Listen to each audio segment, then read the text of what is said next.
Okay.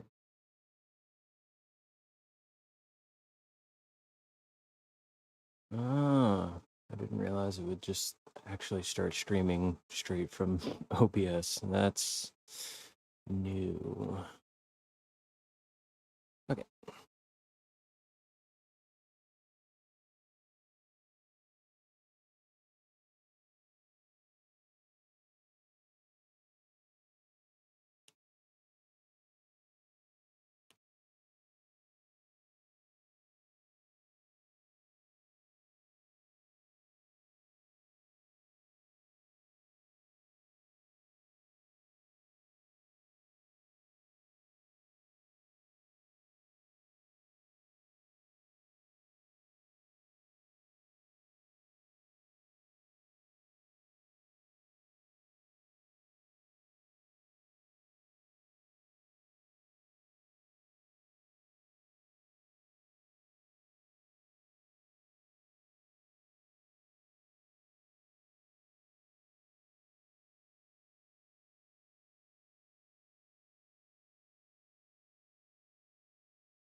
Oh, I just realized that there's probably no sound. There we go.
I need to change the video resolution.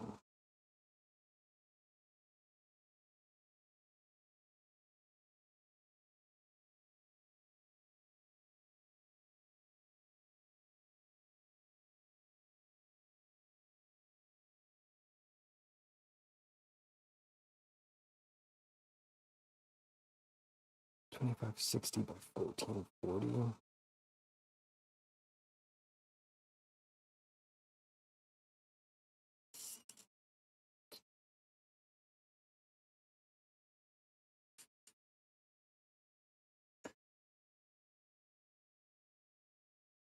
Whatever. I don't care right now. We'll fix this on another stream.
Guess some of these should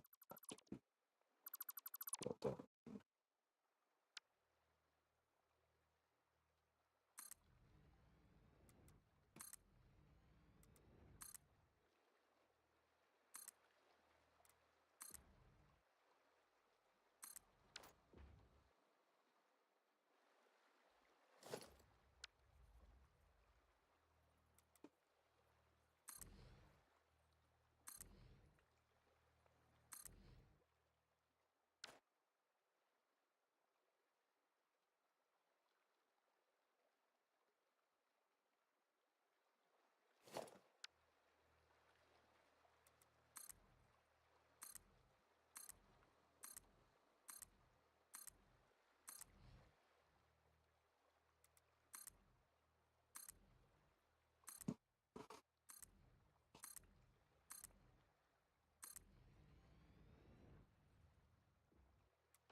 Yeah, I'm gonna keep making that mistake, I guess.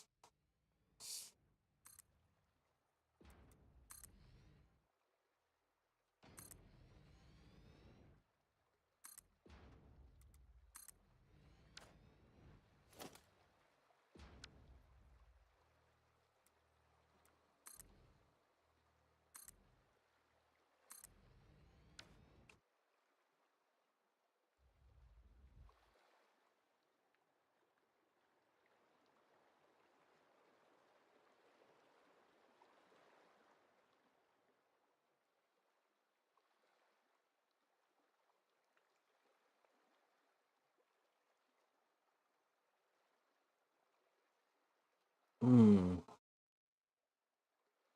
Actually, I don't think I was supposed to do this according to my original design plan.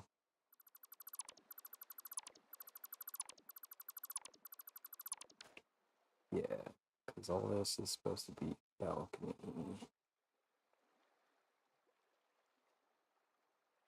Hmm.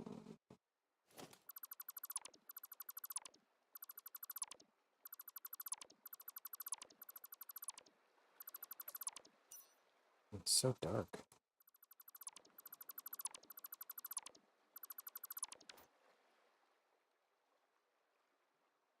Yeah.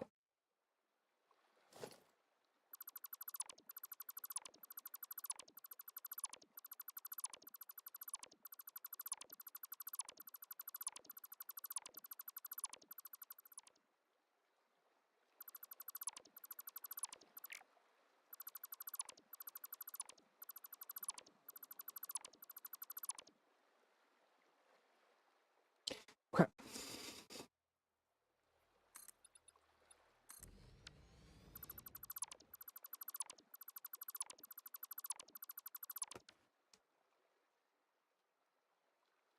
Yeah.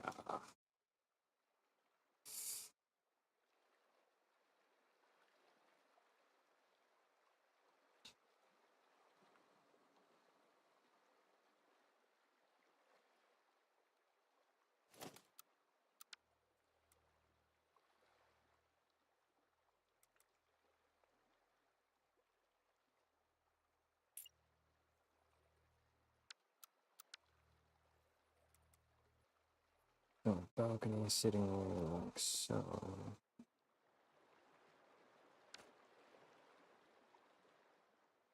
Guess that makes the build a bit easier.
Oh no.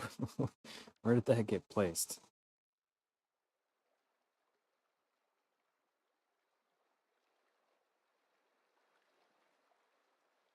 I'm sure I'll find it. Like days down the line. Oh well.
I guess it just looked off.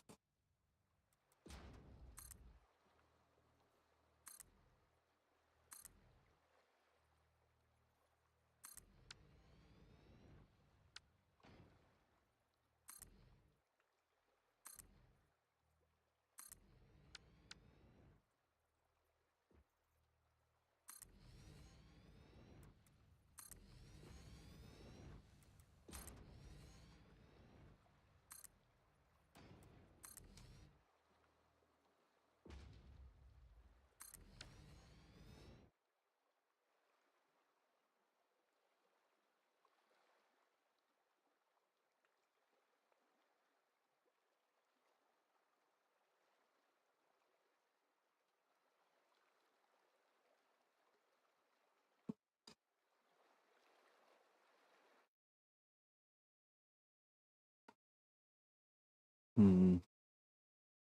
I wonder if YouTube's not showing my stream because of my poor stream status. Serious issues that need attention. Okay.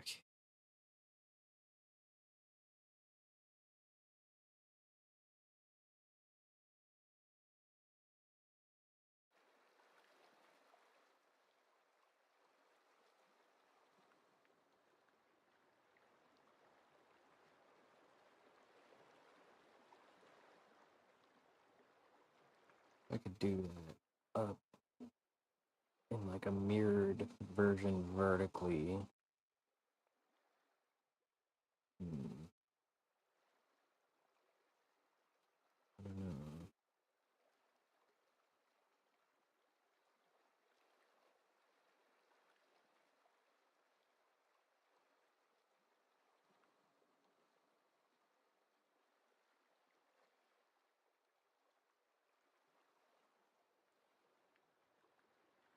don't know.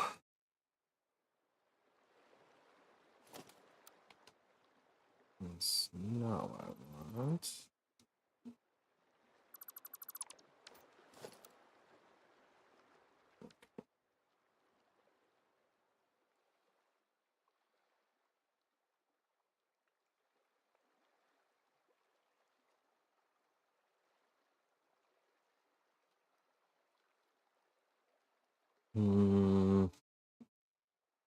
I don't know how I want to do this.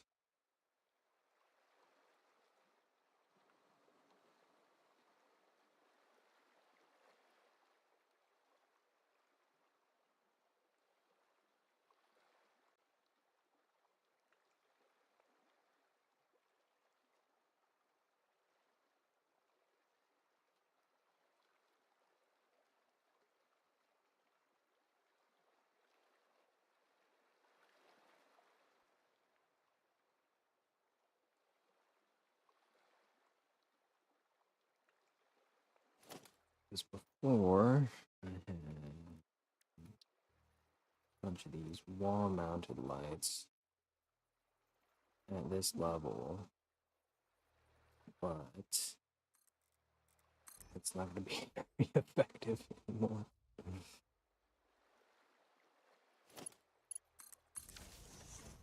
Yeah.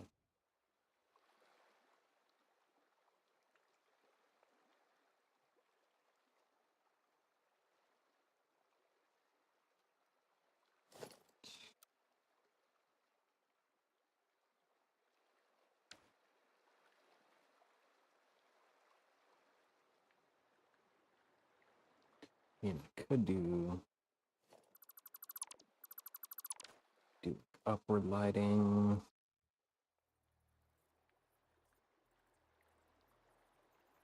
Why can I not rotate that? Oh, well,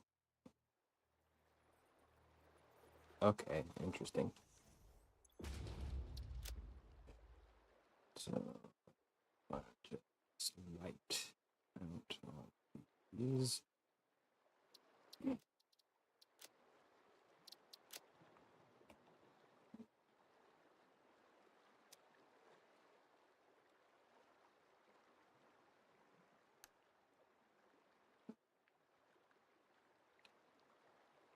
Super ineffective. Okay.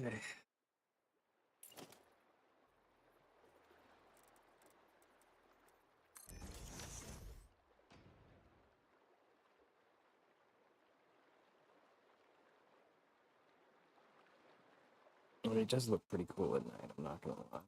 But that's not the solution that I need.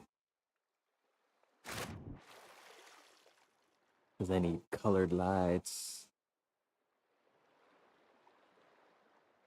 This is also a problem.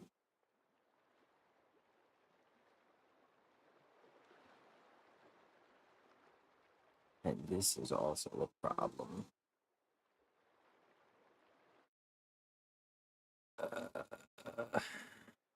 Hmm.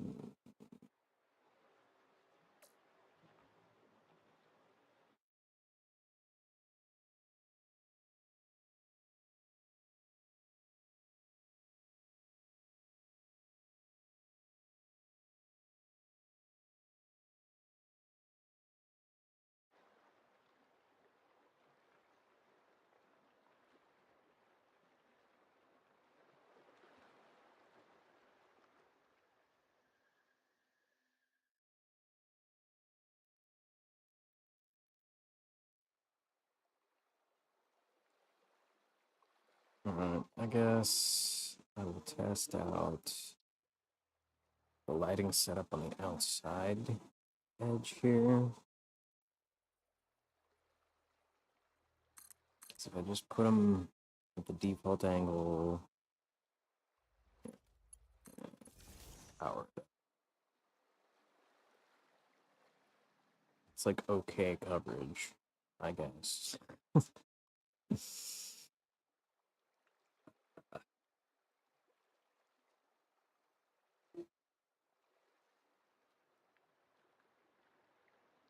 Oh.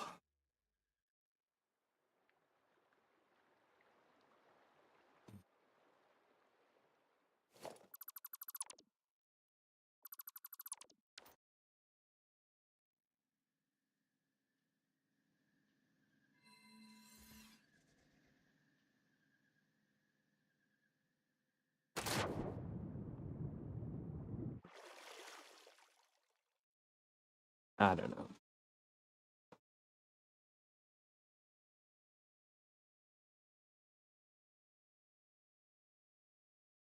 I do need to figure out the elevator situation.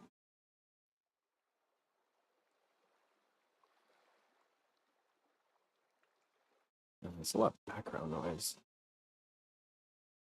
Well, at least it's not coming through. Gated mics for the win.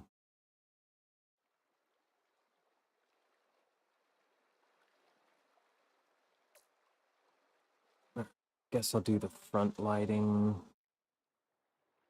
because I'm at a loss for what to do.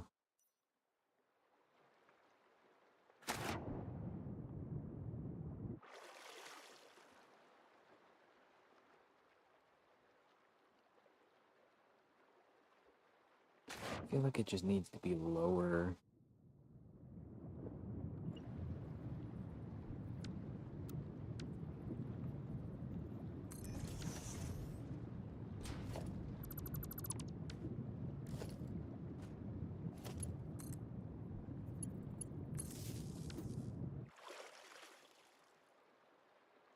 Yeah.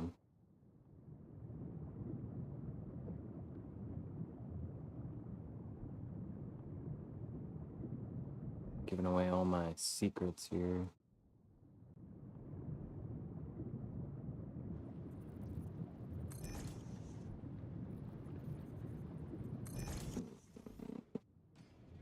That's rough. It's so close.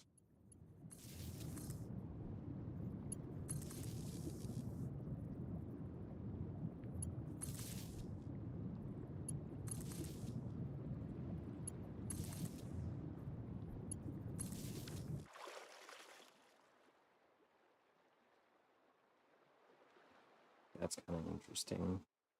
Not really the vibe I'm going for, but stacked lighting.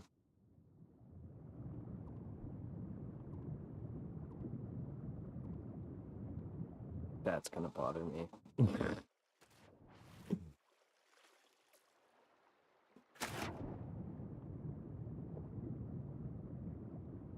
Yeah, it's connected, so why is there no light? Why?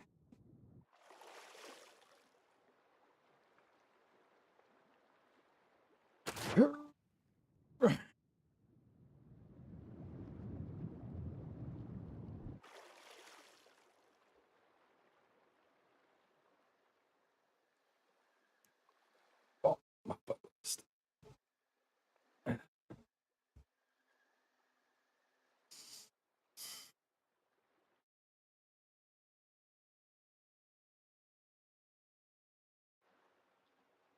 Yeah.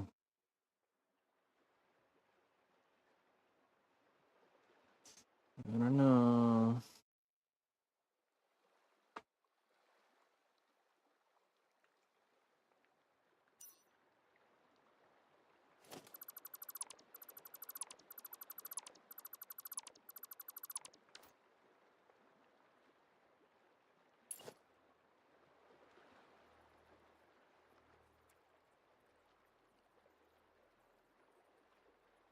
You believe that's correct?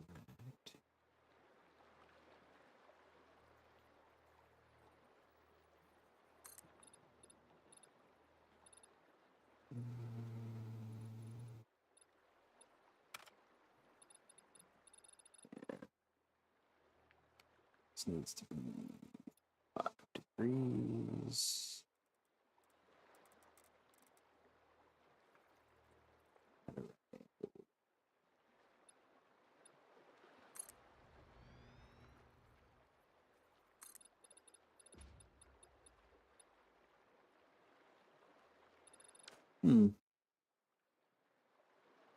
Is that placed wrong?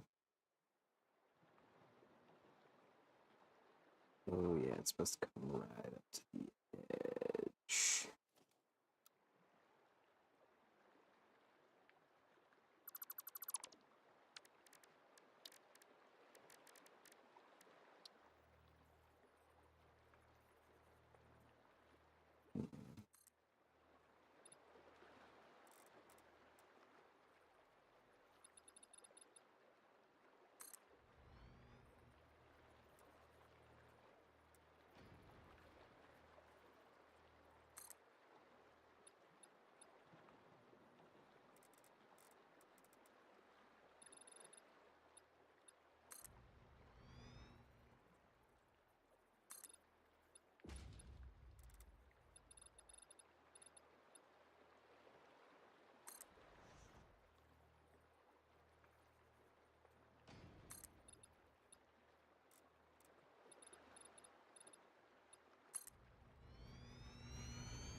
Forgets.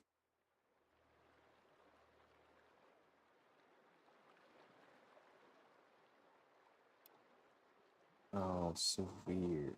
This is supposed to be.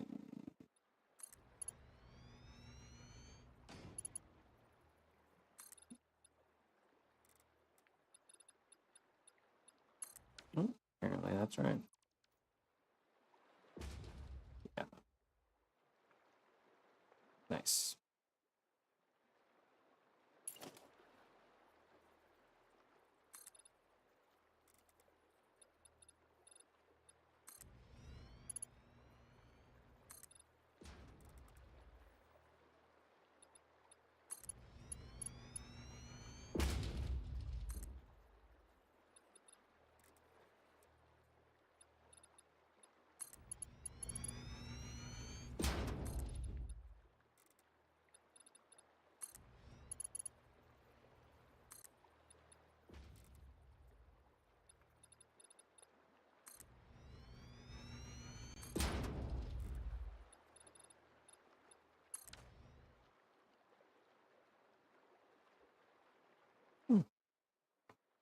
Not bad. Maybe not fully sold on that, but it's interesting.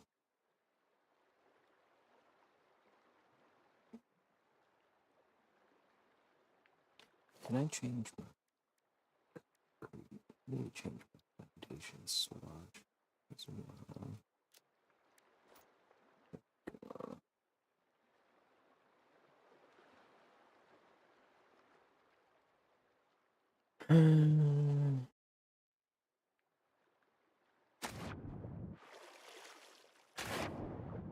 There's one surefire solution to this problem.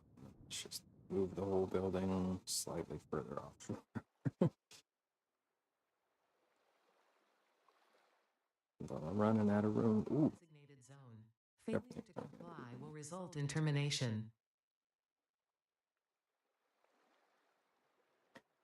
Okay.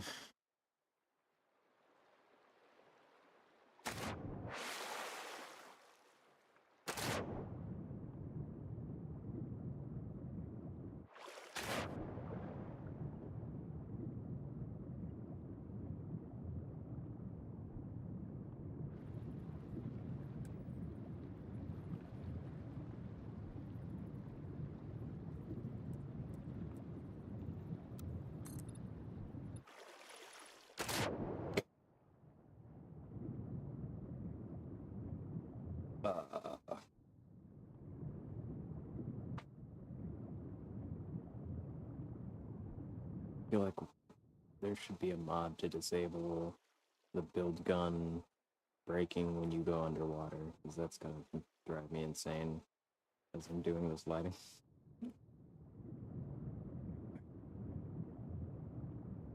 How about I just zoop out from here? God. See, I literally just said it and I'm forgetting. Lord help me. So, we'll do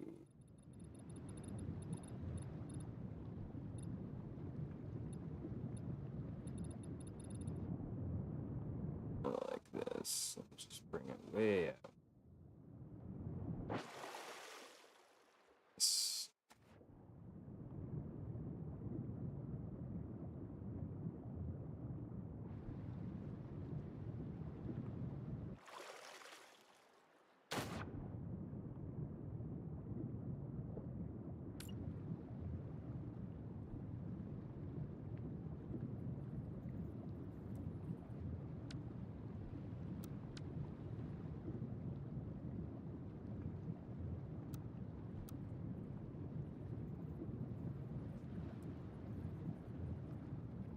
There, I'm gonna say.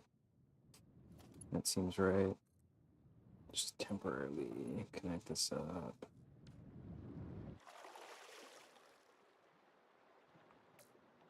I think this needs to be farther back.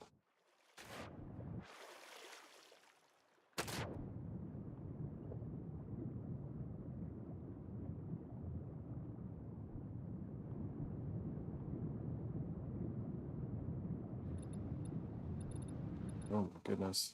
This is super disorienting. There we go.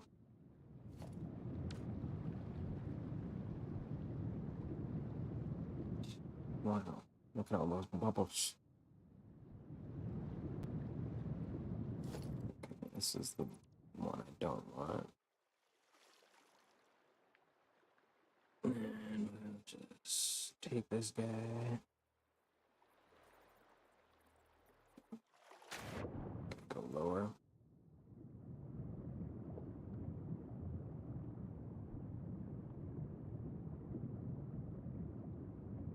That's right.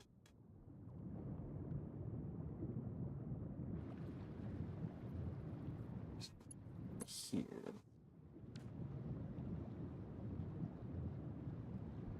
That's so weird. It looks like the light is shining down. Oh, wait, is that why it works so well? the light shafts point down, even though the light is rotated to point up. That's better.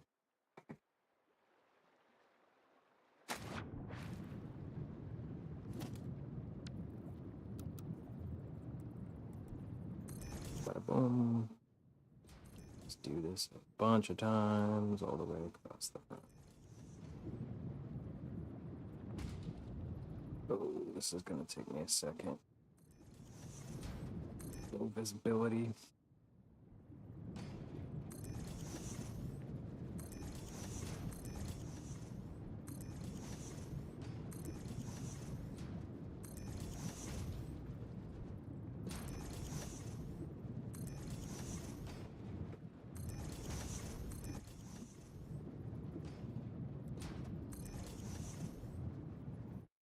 Whoa.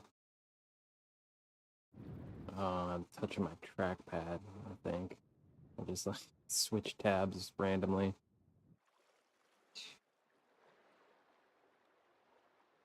That's pretty good. Although I don't know why this suddenly is being lit up higher.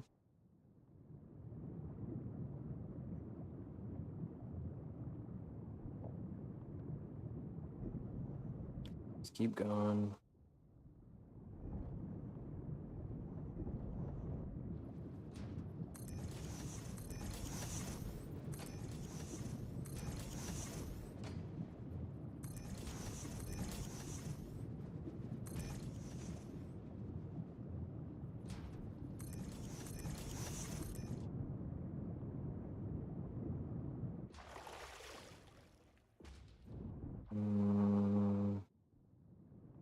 That's not what I wanted.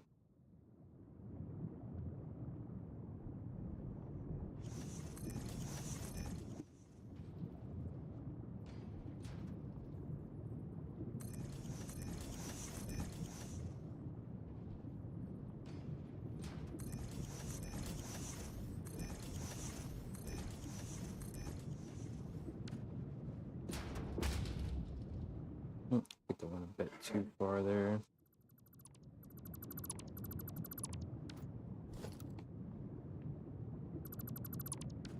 Those. This corner lines field, yeah, so that's right. That's so bright. Oh my god. Ugh.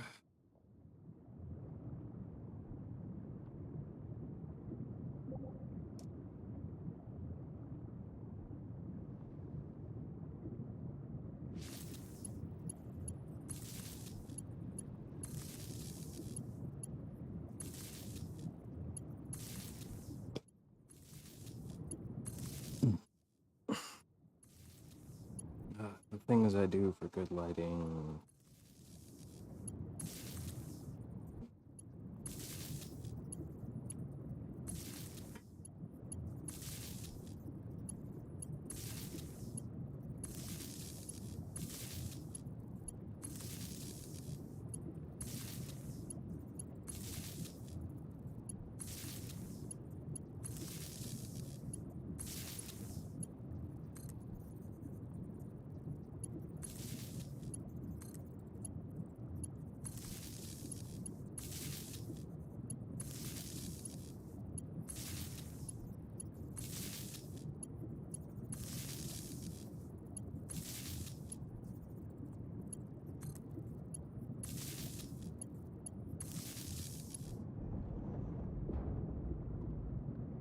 Didn't mean to do that.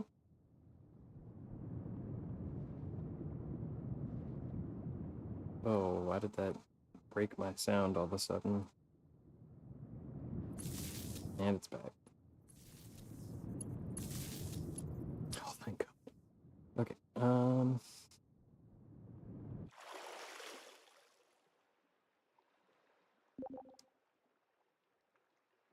see, I thought somewhere I had a light control.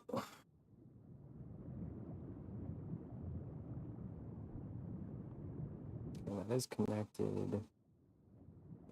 Here, get this for now.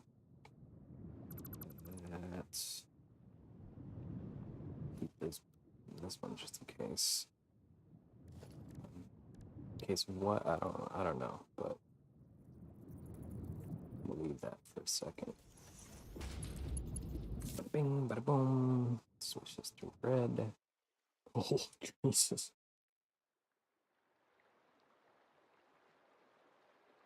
Oh man, gotta love the like ray tracing glitches. I think that's too much. It's like too much lighting my computer can't handle. A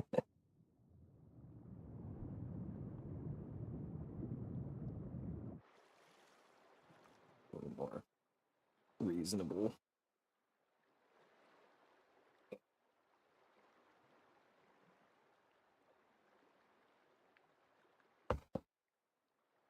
Yeah, these ray tracing glitches here are gonna make me very upset. Let's try green. Oh, very spooky. Very nuclear.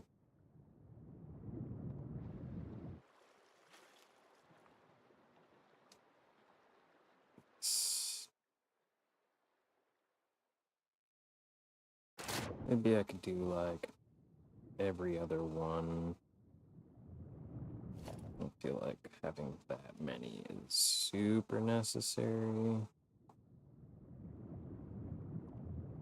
One way to find out.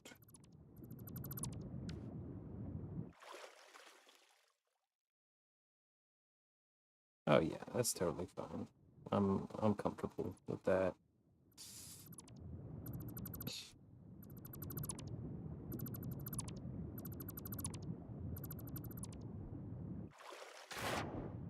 I'm gonna start from the other end, just so there's guaranteed to be some symmetry here.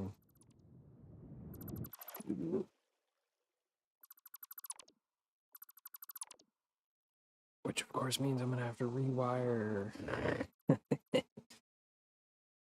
This is the cost of greatness.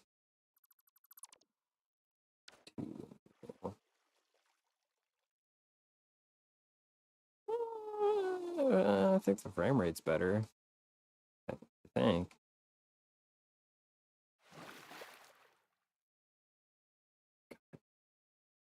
So good.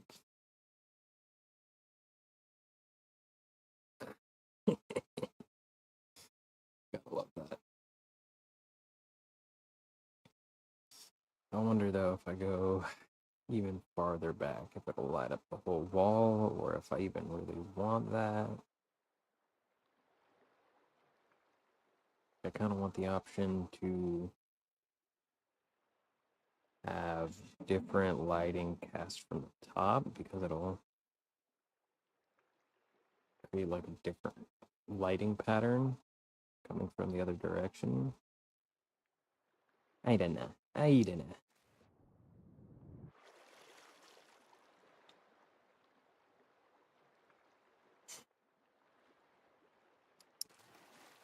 A tough call. Oop. All right, I'm gonna leave this. You know what? No, I'm gonna. Yeah, I'll leave that here. Go to the other side.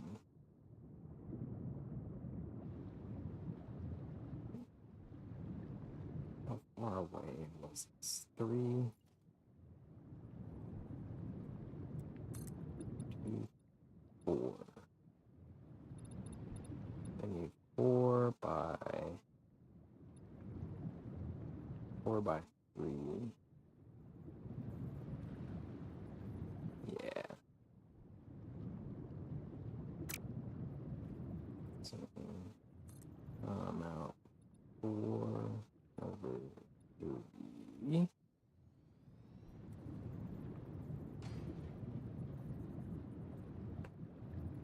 And then this guy. Oop. Danger.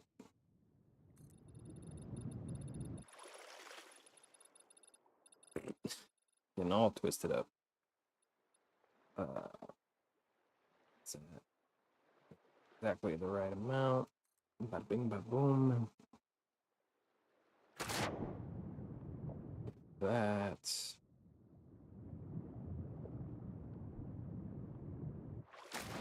Gotta go lower.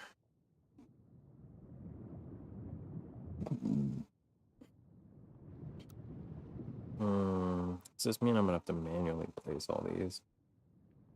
Oh, that's annoying.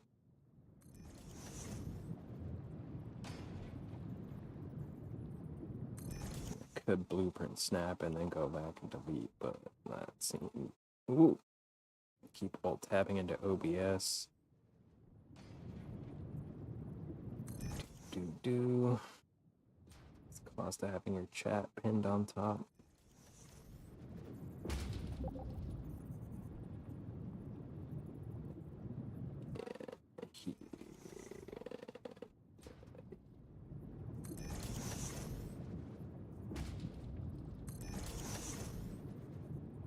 I feel like these wired lights for some reason are like more CPU intensive than billboards, and I don't know why, but it's very frustrating because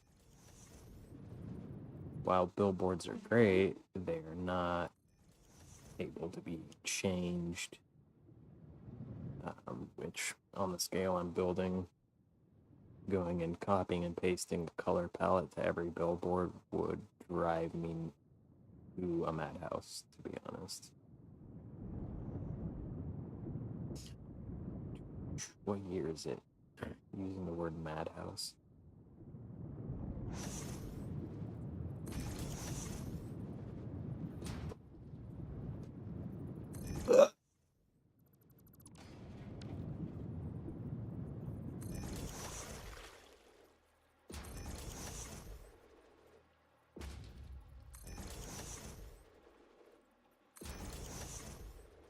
I didn't rewire the front side yet, so I guess I'll do a flat pass. All of that.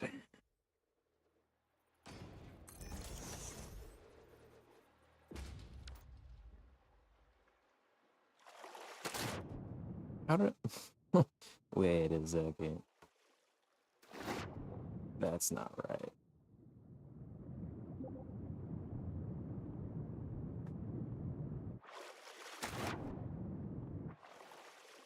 How did I end up with double spacing in the middle on this side? But on this side. Oh no. No. Oh no. What, am I tripping?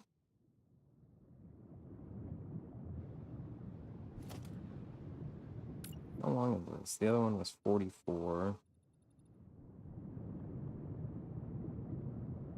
This one is also 44.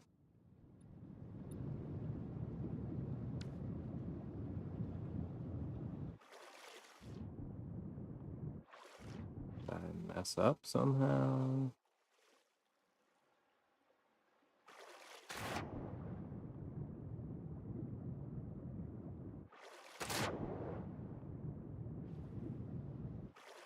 That's right on the corner. And this is also right on the corner.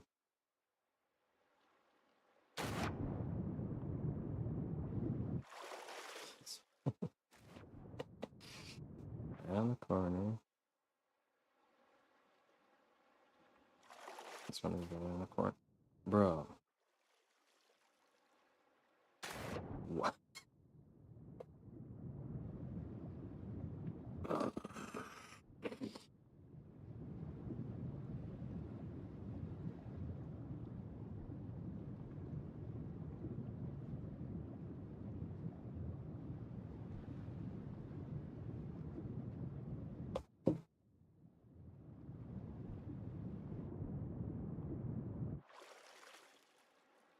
I'm sorry.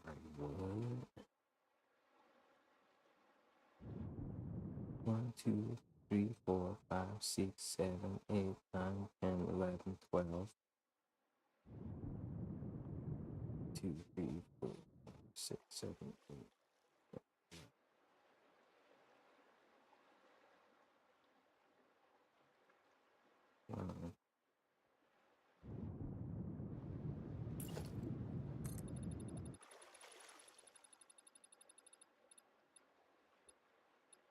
These are the same exact length.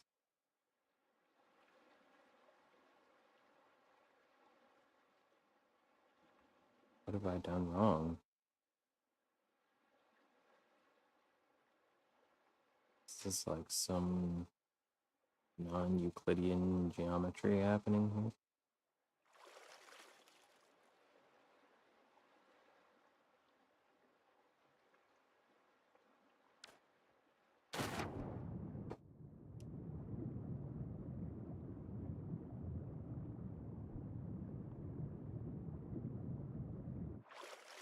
Right. Okay.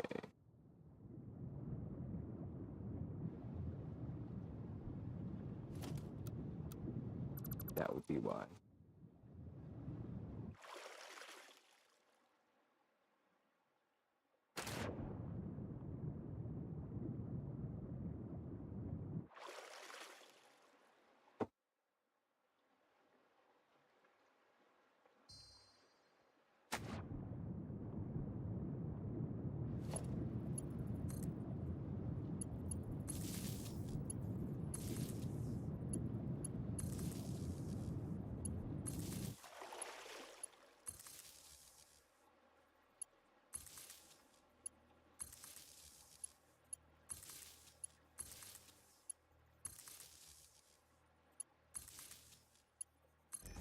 Oh.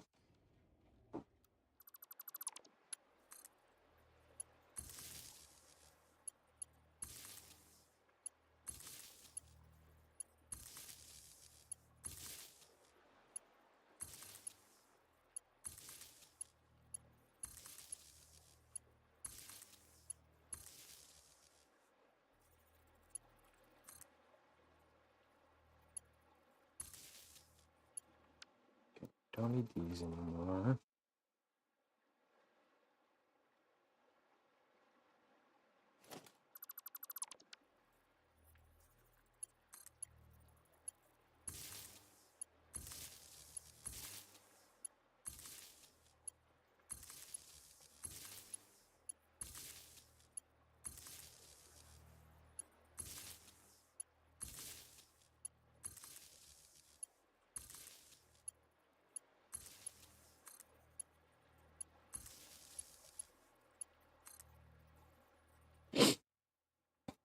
Jeez.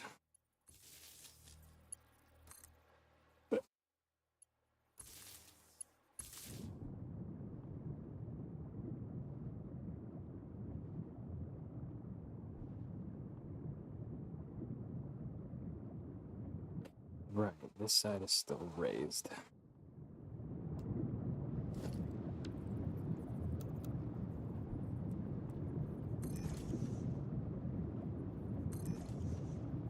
To go lower.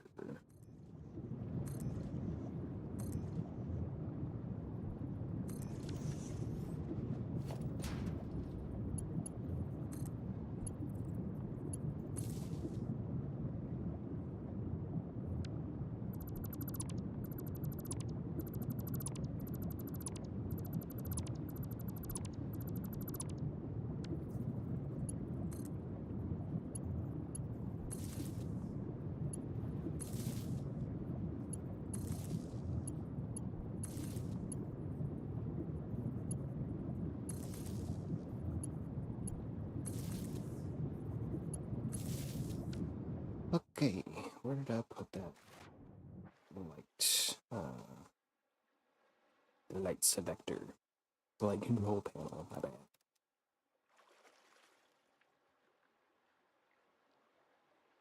Nice. Okay.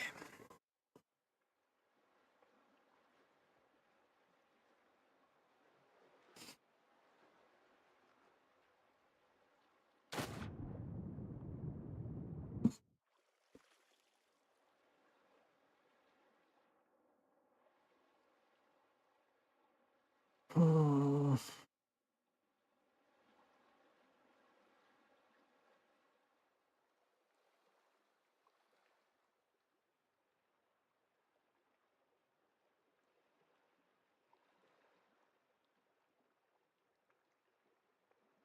think the ray tracing is not prepared to have buildables at certain rotations. I don't know. So this like glitching does not make sense to me. I mean, it is on the very edge too, so could just be rays that are missing when they should be hitting, or some maybe the opposite. I don't know. I don't know. I know how ray tracing works, just not their specific implementation of it. Oh well.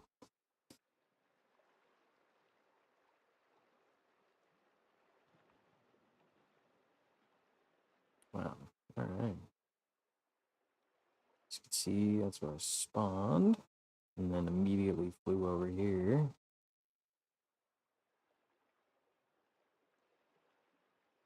Good, pretty good.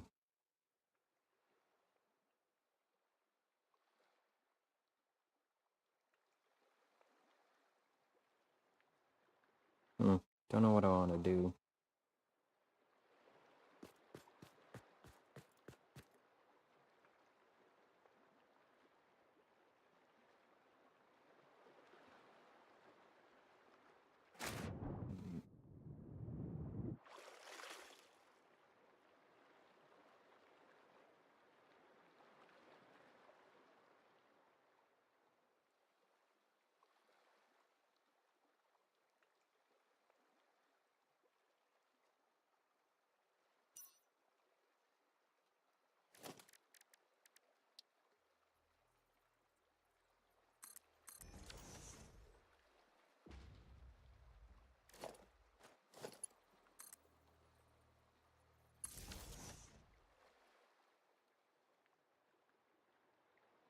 Yeah, it's kind of neat just to have these sides lit and then the dark be textured.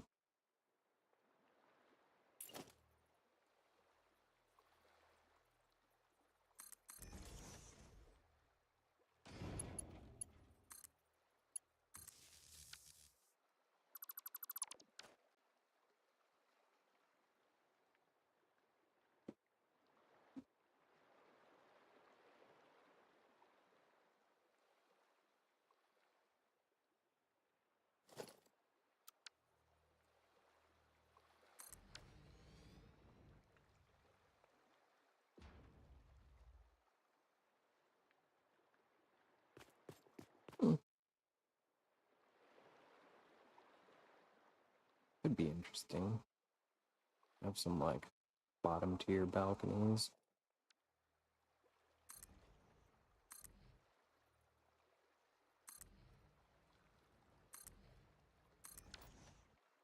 It's kind of a vibe.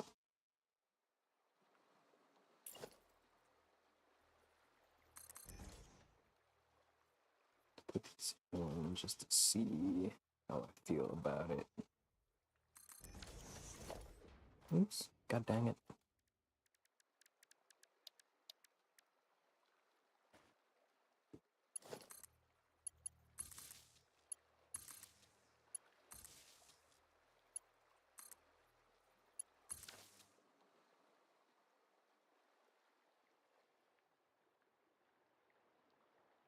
Luck.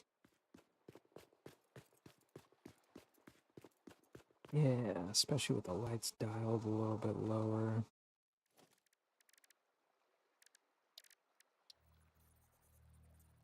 Do this real quick.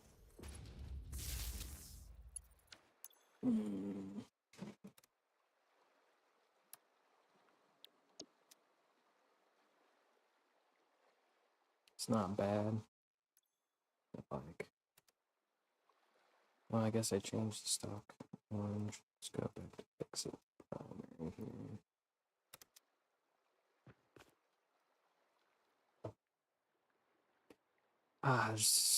There's a lot of conflicting aesthetics here, but I think they kind of merge in a weird and interesting way.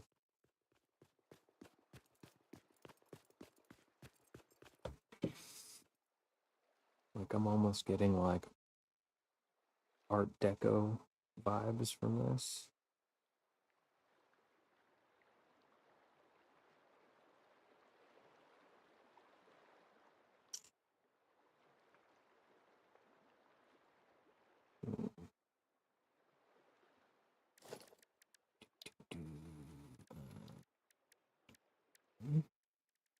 Where's my stairs? What if I did like stairs to cover that?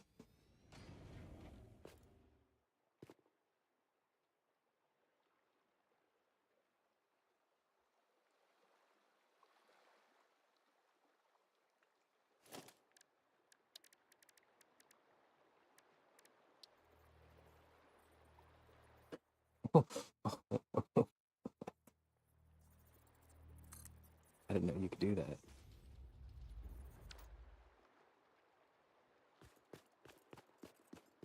Interesting. I knew that worked on like ramps, but I didn't figure that stairs would count. Whoa.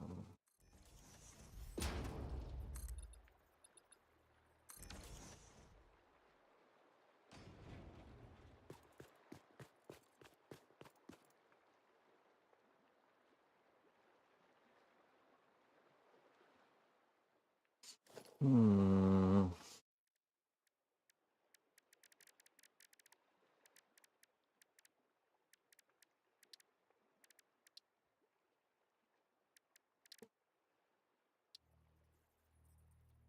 I did like a gate wall in here.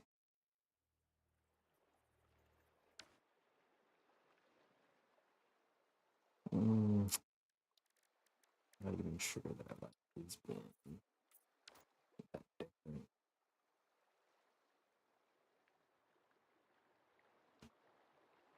It's kind of neat.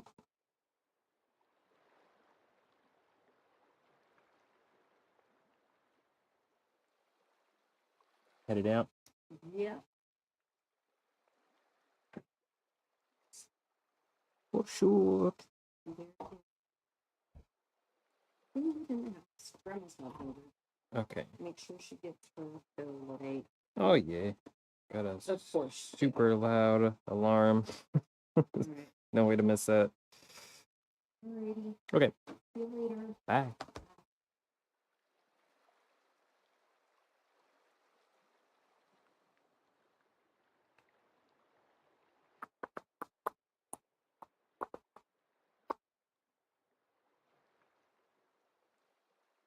Yeah. I think that's fine. I think I like that. Just go back and add some of these sons of guns in here.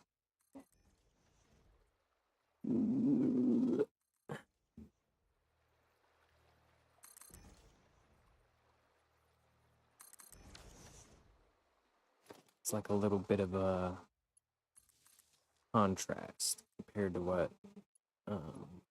I'm doing on the outside. So instead of focusing so much on this like ridged wall design, kind of like in the negative space now. Yeah. Yeah, that's cool. That's cool. I like that. Does this maintain the same brightness once I like set it?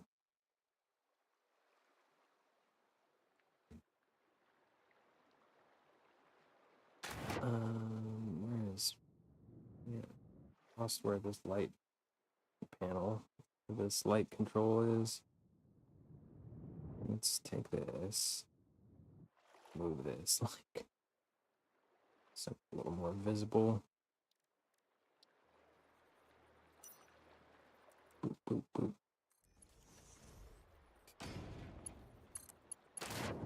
boop. Oh, I gotta come from the bottom. It's the build gun.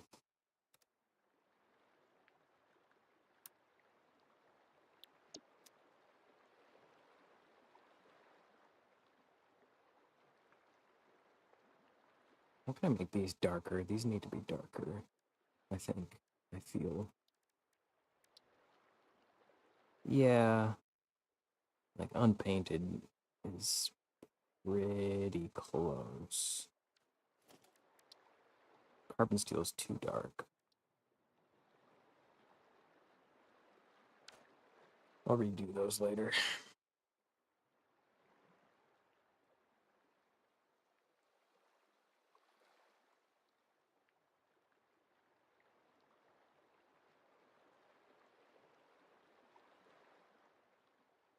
I guess I'll apply these.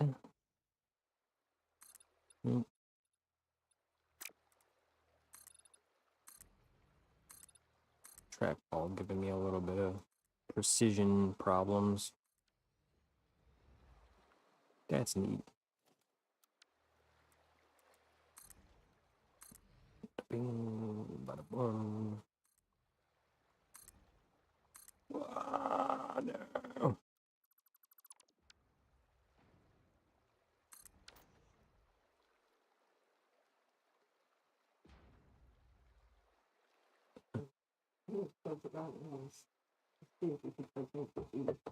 Okay, thank you. You hungry? You hungry?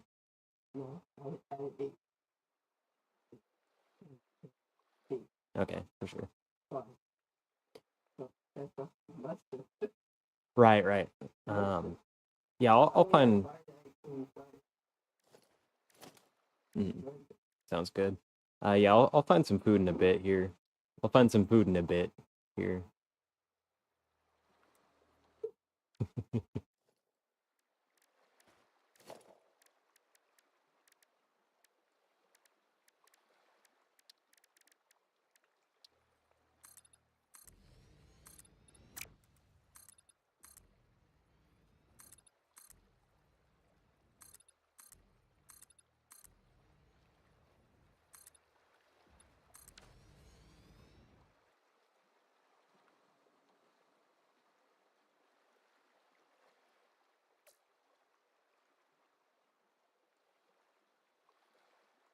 Okay, I gotta figure out the elevator situation because the center is for elevator.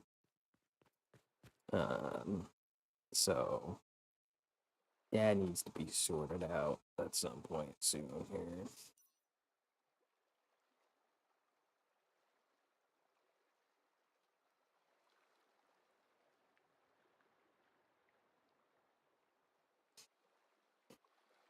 Hmm. Those are linked. Those are linked. Just do this for right now. Oh, I can't. All right. Let's see. Can I put text straight over this? I can. BRB. Be right back. Yeah. Y'all. Cool. Nice. Center. Center. Okay. Transform. Center to screen. Nice. Okay. Okay.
Whoa, I'm into crack.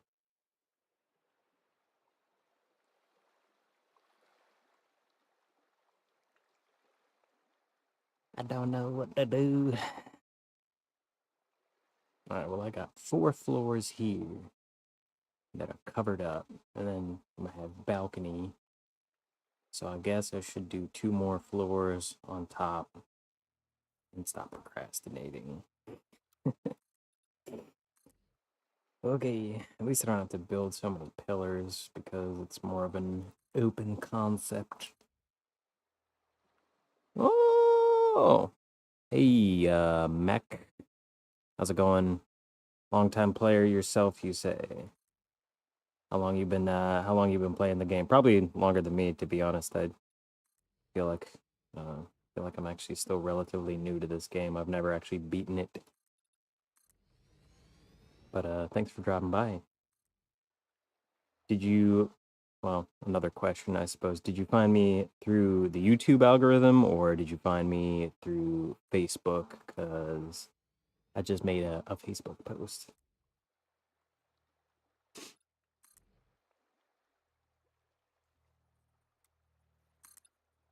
Oop.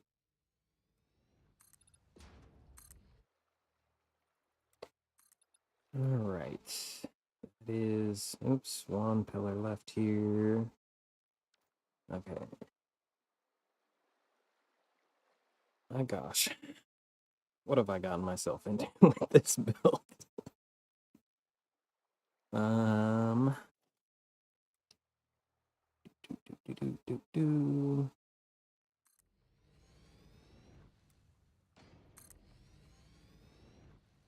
Oh man, this has been so much work over the last couple of days. I should have started streaming this earlier, to be so honest. But here we are, day 1. Through YouTube, I'm old, and that's all I look at. Just search Satisfactory, then click live, and look for the small channels down at the bottom. Sweet, and that's where the treasures are found. Perfect. I'm glad the YouTube algorithm is doing its thing, because I know that there's like a pretty big built-in fan base with this game. Obviously, it's a great game, so I'm glad you managed to find me in the most organic way possible, really. That's super cool. Takes digging, yeah, I can imagine. YouTube is a deep rabbit hole, and I know there's a lot of people streaming Satisfactory too, pretty much at all times. So that's what's up. Cool. Anything anything you'd care to see about what I'm working on here, just let me know and try and give you some insight into what I'm doing here.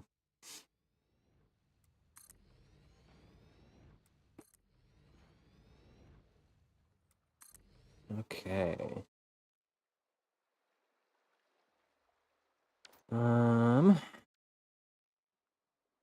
Start placing down the inner walkways.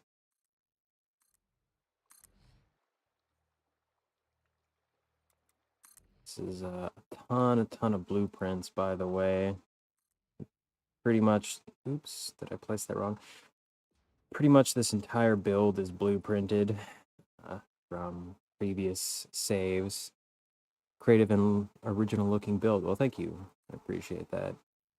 Yeah, this is actually a rebuild of a previous build that I was working on, and I got up to about this floor here and started to try and build balconies and realized that on my other build the symmetry was all off, so I restarted about 2 days ago, and this is like technically like a 600-hour build that I couldn't make my mind up on until I restarted it, and I've basically rebuilt the whole thing in the last couple of days here. So, you know, just satisfactory player things, apparently.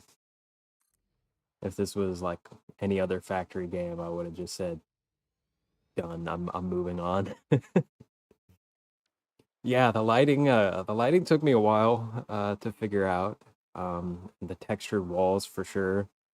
there's some other textured walls that I'm like trying to build into this like front center section here.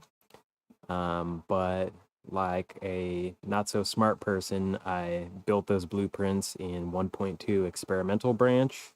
And so if I try to open them now that I'm back on 1.1, it will crash my game. So I got to get all my main curve builder and infinite zoop type stuff out of the way before I move on here and do certain aspects of the build, or just wait till 1.2 goes to live and all the mods are updated accordingly. So that's a lot of fun to deal with. But yeah, the overall style is I don't know, it's taken me a while to pin down because I'm really interested in the whole like neo-brutalism sort of thing. But then yesterday I installed Curve Builder and started doing these swooshy curved lines, and I'm like, oh, there might be something to this here. And so now I'm getting into almost this like cathedral sort of aesthetic, but I don't know. Hopefully I can create something original out of this at the end of the day, because uh, you know, there's a lot of really fantastic creators in this game, and I definitely want to do something that's visually distinct. Are you familiar with some of the smaller, really creative builders such as yourself? Um, I don't know, maybe. I know I'm in the Facebook group where like a lot of the bigger names that are doing creative mode builds and like huge architectural style stuff where they're posting constantly. So there's definitely a lot of creators that I watch. Like Construction, of course, is a big inspiration, as well as being a native to the city that I live in as well, which is a cool coincidence. Um, you know, Hibbits I follow, although he's huge. Bits, which is Kibitz without the K. And then Facto, Gersoy is one that I'm a big fan of because some of his videos have just insane amounts of work put into them, and a lot of respect for that. Um, but I'm always open to suggestions, so feel free to drop names if that's what you're so inclined to do. Um, yeah, always looking for more inspiration, more source material to get ideas for my builds, because what really prompted this build was I got to about year 5 or 6, I want to say, in my survival playthrough, and I realized that I hated the way my factories looked. So I was like, all right, I'm gonna do what I would do in any other base building game. I'm gonna go into creative mode and like prefabricate a bunch of designs. And so that's how I started working on this build. But the problem is stuff like this, right? These wall pieces are all blueprinted, and that's all well and fine, but like in a vacuum without building something with them, it's really hard to sort of get a cohesive visual style together, especially across different blueprints. So after I got to a certain point in this, I'm like, I'm just gonna go full send on the creative mode and just see what I can come up with here. And that's how I landed on this build, for the long term anyway. But I'm trying not to do too much in the way of building actual factories in this, because the goal is maybe I can transplant this back into my tier 5 save and pretend like nothing happened, at least for my own satisfaction. I don't know if I'll stream that since I'm like halfway through the playthrough, but yeah. Mad Otter. Okay. I'll definitely check him out. Tell him Max sent me. I'm gonna write that down real quick. Notepad here.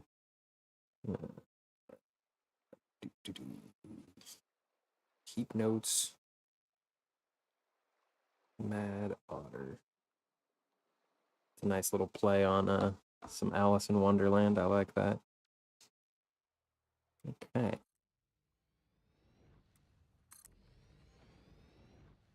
Yeah, so I don't know if this is going to be super engaging, but definitely a huge chunk of this is just going to be me building building the floor tiers, and less in the way of, groundbreaking aesthetics. But hopefully we can move on to some of that stuff in the relatively near future here. I got a couple more a couple more floors to build, one over here and one over here.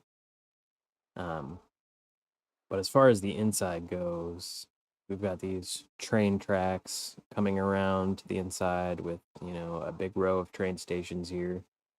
And this is set up to hold 4 freight stations. And then the train stations exit this way and then go into this undercarriage section and out this way. And on the previous save, I had tracks running all the way down here and then around and then back this way and then to the top level section. So this platform here is going to be a dedicated train queue with 12 wide, since there's 6 train stations on either side, and then kind of collapsing down into a 4 wide, road or train highway system. I don't know how people would say that, but yeah, that's the general goal. That's the general idea here. And I imagine it's going to take a lot of time to get there.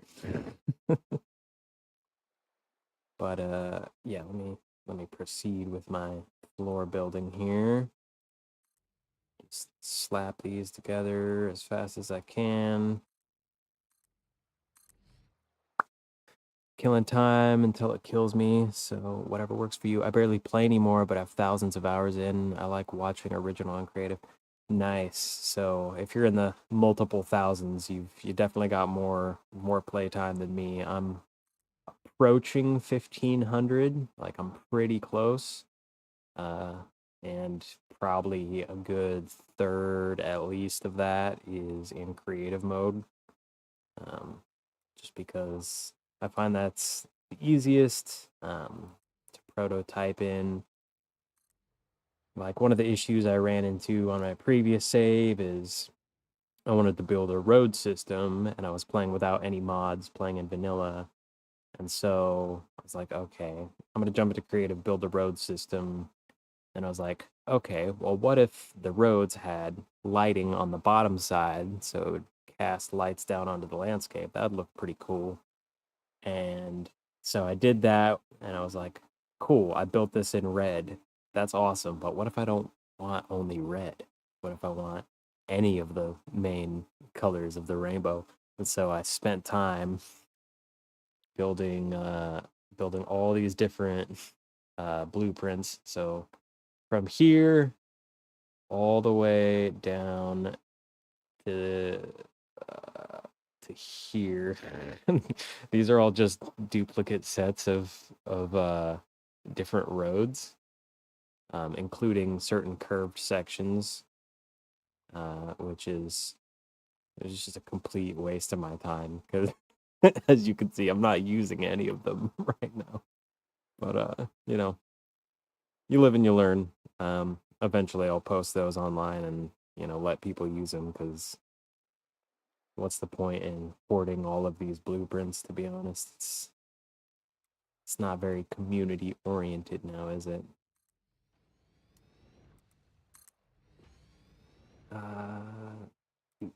Let's get that rotation right. And they should not have placed those in there. Let's get rid of those.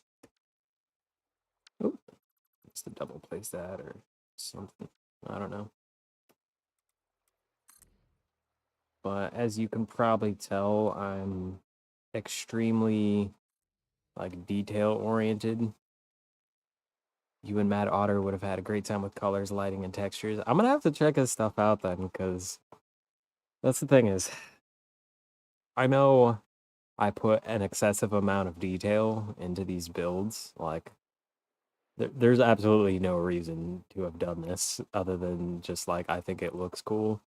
But I've been trying to start a server with other people who do just kind of insane level builds like this. And so that might be somebody worth talking to see if he can join me in a server or something. I've tried to get my real life friends to play in a server with me, but they're all like terrified of this game because, you know, 1,500 hours in that's a life consuming game, and I have no plans of stopping. So, it is what it is. But yeah, he's the one exclusive Discord group by invite only. Ooh, I'm gonna have to try and get invited, but I don't know if that takes like just building a fan base here on YouTube or if they're just word of mouth only or what the deal is.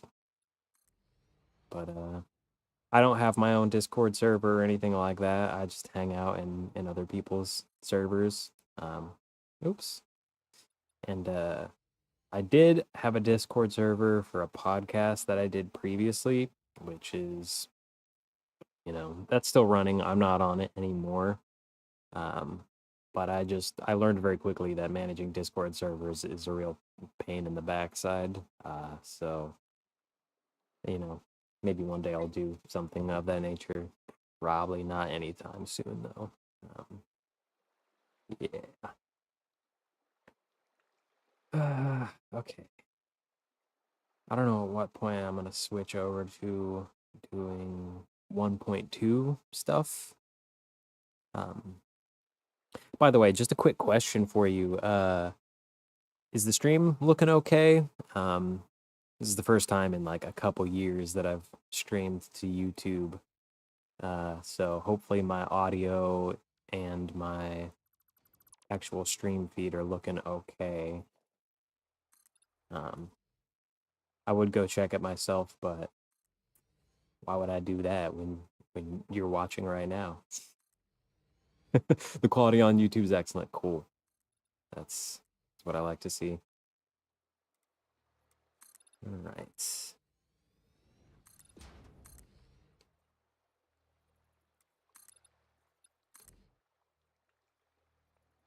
Uh, do So were you like a vanilla only player, or did you end up playing with any mods at any point in time? What's your preferred mode of satisfactory engagement?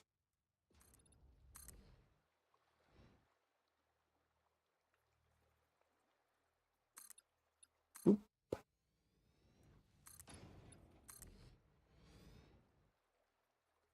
oh, got the eyelashes in my eyes.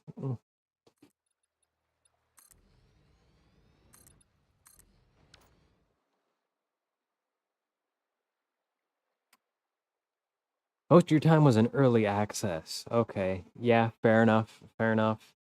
I think maybe roughly a quarter. Excuse me, roughly a quarter of my time was in early access.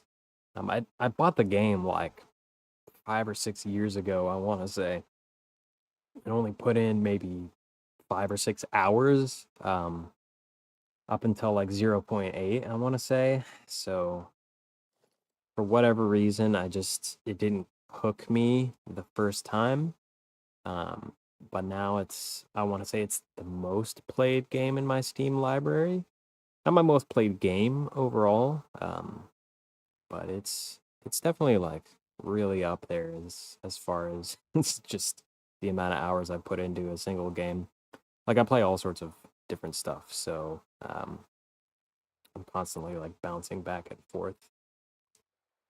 Right now, I am working on setting up a modded abiotic factor server to play with some friends, so I might stream that here as well. We'll see what happens though. I know it's going to be like a dedicated hosted server, so it'll be the kind of thing where progress is definitely made while I'm not streaming because my buddy will inevitably be no-lifing the shit out of the game, or out of Abiotic, I should say, while I'm not able to stream. So, what is the info popping up on the right-hand side of the screen when you place some items? So that is a mod called Blueprint Zuper, which I thought I would be using more, but it's got just so many controls, and it's like too much mental overhead for me to like actually learn how to use properly right now. So that'll pop up when I do hologram locking, and then you could see I can zoop the blueprint out, but there's so many controls that go with it that I don't feel like learning how to use right this second. So yeah, um, that probably would have sped this build up a lot, but oh well. Just having blueprints in the first place, I think, you know, gives me an edge. Because I've put this whole build together in like 6 hours, maybe, I want to say. Yeah, so I don't consider that to be just an unnecessary time investment, or an excessive time investment, I should say. Um, Probably could have done it faster, but oh well. I like as close to a vanilla experience as I can get. Still long for your Commodore 64. Nice, yeah. I think there was a company that have seen ads for that is doing a Commodore 64 like reproduction. I can't remember quite who it is, but as far as I'm aware, you can now buy or at least pre-order. Couldn't say for sure. Um, but yeah, the tech is out there. We have the technology. We can rebuild him.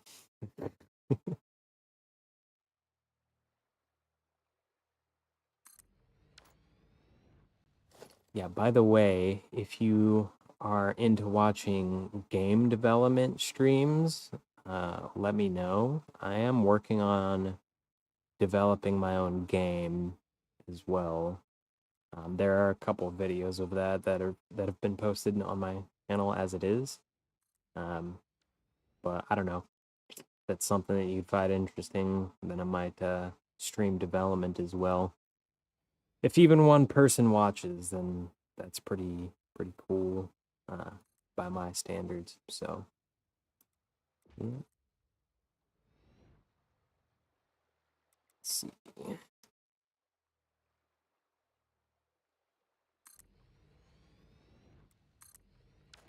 Do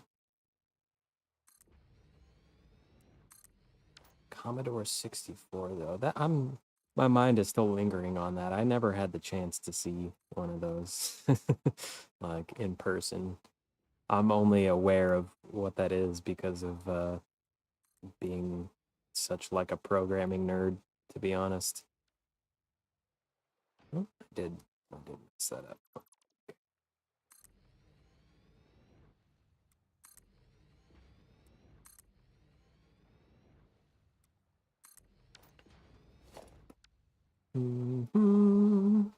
Oh my goodness, I'm so close. Truthfully, every part of this build up until right about now has been just like rebuilding my other save, but like with a slightly modified and slightly expanded floor plan. So I'm not really sure what I'm gonna go with after this. What is the game I'm developing? So I'm building a voxel engine right now. Uh, I'm a big like old school MMO fan, so my idea is if I can build a performant enough custom voxel engine, and if I utilize the right sort of server backend, I could build something that is sort of catered towards large servers and something that is potentially PvP oriented and include a bit of this sort of like factory building or almost like Minecraft create mod flavor to it. I don't know. We shall see. All I know is I've been doing voxel dev for a couple years now, on and off, and it's extremely time consuming and extremely challenging. It's like maybe the hardest thing I've ever done in my life, to be so honest with you. But super rewarding. But we'll see. Talking Greek, that's totally fine. um, I'm I'm just happy to be able to rant on stream again. It's been a very long time. Um, Maybe towards the end of the stream, if you're still hanging around, I'll show you what I've been working on with that. Maybe not the most impressive thing in the world, but it's you know, it exists. Yeah. Shoot. Oh, I do still have coffee. Nice. Get thirsty. Although the coffee is definitely not helping with that. Okay. I've hit a point here where I no longer know what I'm doing. Okay, so yeah, I got 4 floors here. These are pretty much all gonna be covered in windows. So maybe I could just start doing that. Building the window infrastructure, whatever that means. 1 floor at a time here.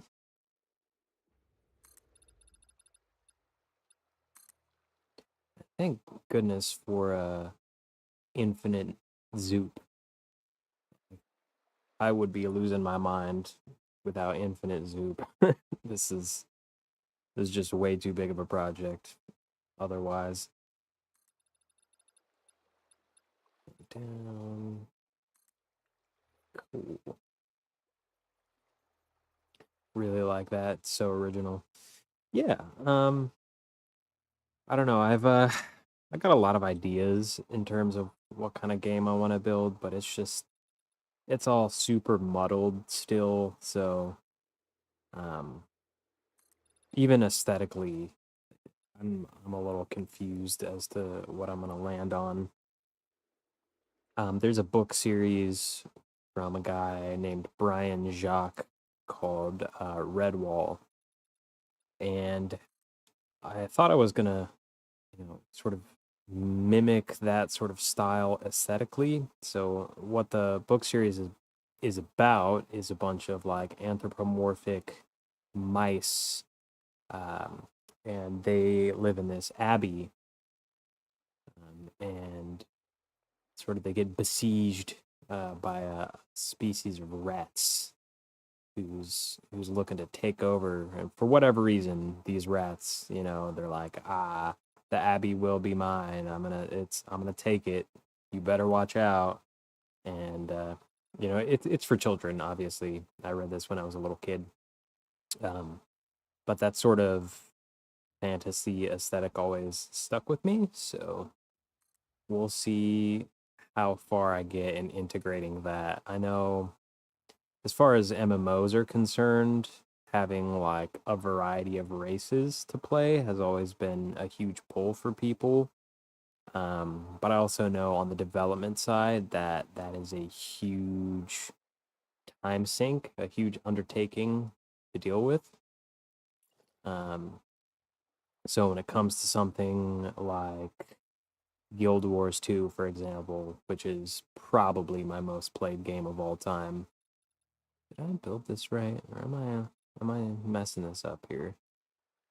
No, that's offset. Anyway, I'm getting off track. But when it comes to something like Guild Wars 2, for example, they have 5 playable races in the game, and I know that players have wanted more races than that to play because they exist in the game, just not as playable races. So the issue with that comes in the level of itemization that you have to deal with on top of that. So every armor set you make, you have to make it 5 times, one for each race. And every race you add subsequently increases the workload for your art team, and that sort of just continues to grow and snowball. So that's something I'm definitely wary of doing with my own game. But it would be cool. So we'll see. I don't know how that's gonna quite pan out for me personally. I feel like I've done this all wrong. Yeah, because this is lined up on the grid, so I think what I wanted is this. Yeah, that's more correct. Let me undo this. I'm getting distracted. It's hard to talk and play at the same time, although I've gotten decent at it through previous game streams on a different channel. It's not facing the right direction. Let's flip that. No, that's wrong.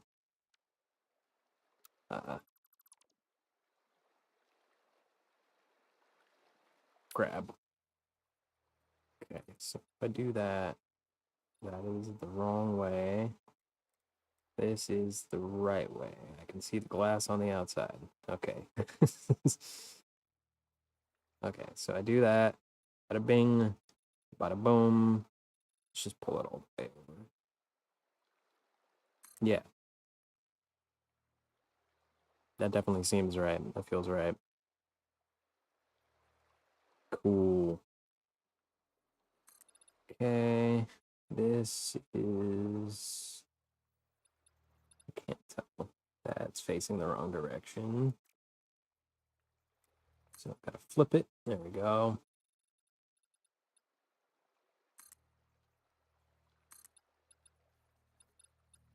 And that is also facing the wrong direction. There we go.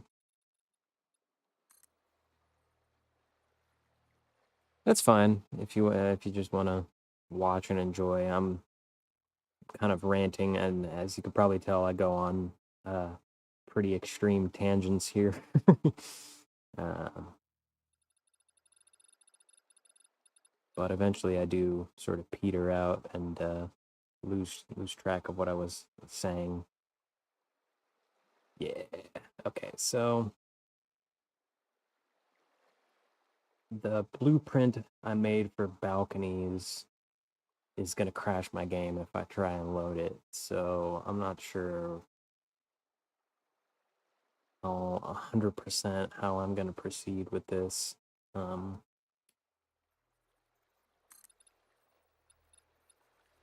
Okay, that is on the outside.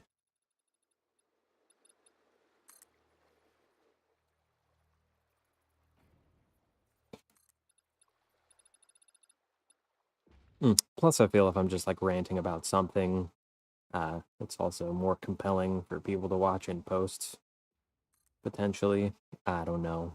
I don't think I'm that interesting necessarily. The build is definitely more the focus here.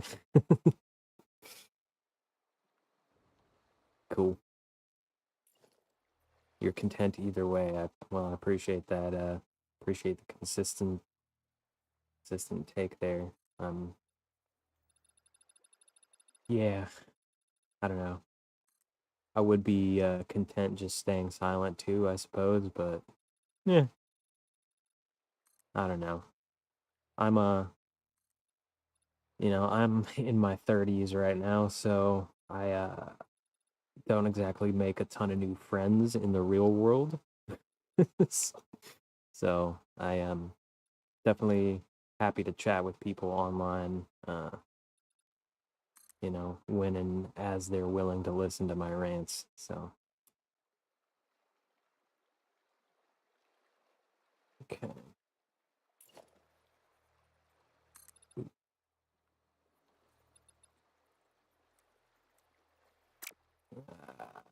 With that, such a subtle distinction here when the window is on the outside edge versus the inside edge. It's so hard to see sometimes, but at a distance, you definitely notice.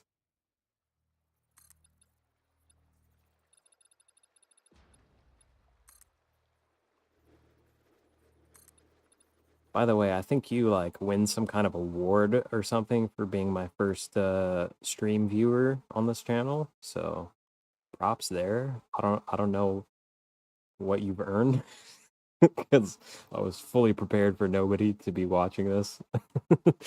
um, wait until my age doubles, just listening to people rant about aches and pains, or watching Andy Griffith reruns. Right? Skip Bow. Okay.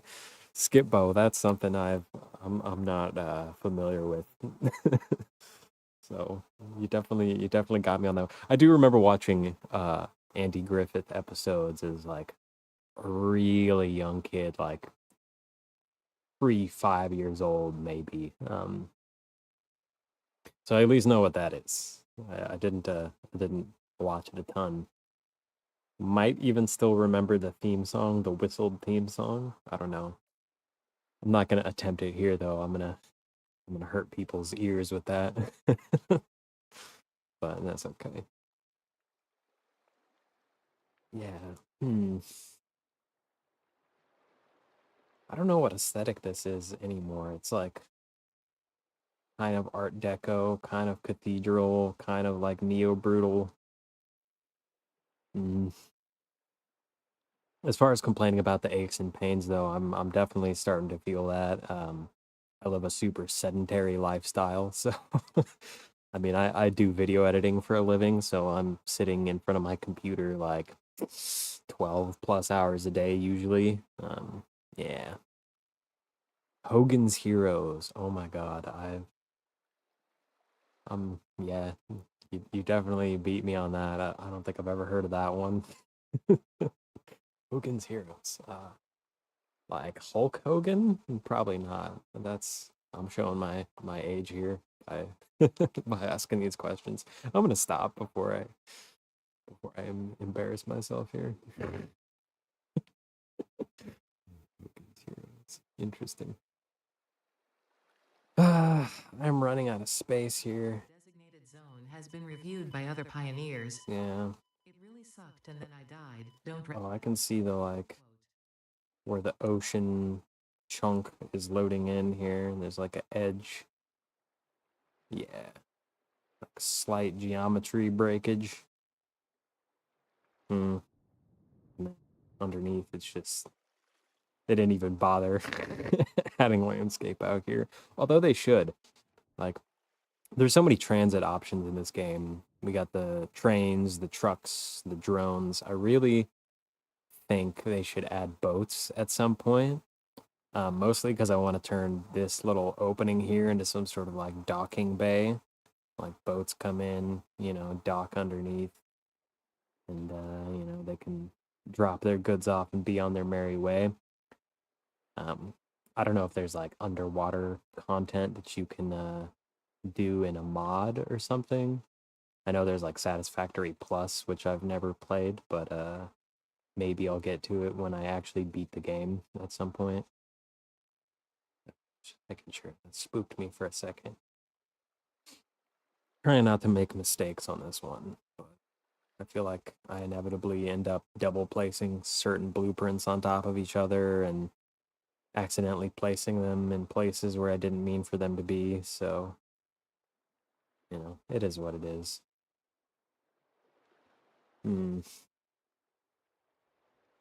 I can't even work on power infrastructure because stupid little power node that I made. What I did is I took one of the wall connectors and I flipped it facing upwards onto a beam so that I could embed it into the ground and clip my wires through the ground. Normally, I don't like clipping, but for me, how I justify it in my mind is that this is, also how it could be done in real life. They just run pipes under the ground and cement it over. So that doesn't bother me too much. And I think it looks cleaner than having wires going everywhere. But I built this stupid blueprint in 1.2 experimental, so literally trying to run power will crash my game. This is gonna drive me insane. Okay, what can I actually do to make some progress here? Did I build my lights in 1.2? I can't remember. I don't think so, though. Where's my ceiling lights? Ceiling light billboard. All right, hopefully this doesn't crash the game. Oh, no. Oh, boy. Okay, now I know. All right, bear with me here while this restarts. Hopefully OBS picks this back up without a problem. My bad. Okay. Okay. It is back. Shoot. Ask Mad Otter about building underwater sometime. Okay. I'll definitely check that out. Gotta move the chat overlay here so I can get back into the game. And then back to Satisfactory. Okay. We have once again around. Oh. Oh. Oh no, that feels bad, man. I should have saved. Son of. Ah. Oh no, dude. Oh, okay.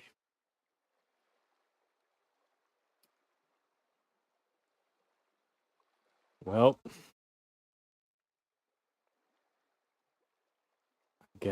I guess I gotta do it again. There's just no way around that one.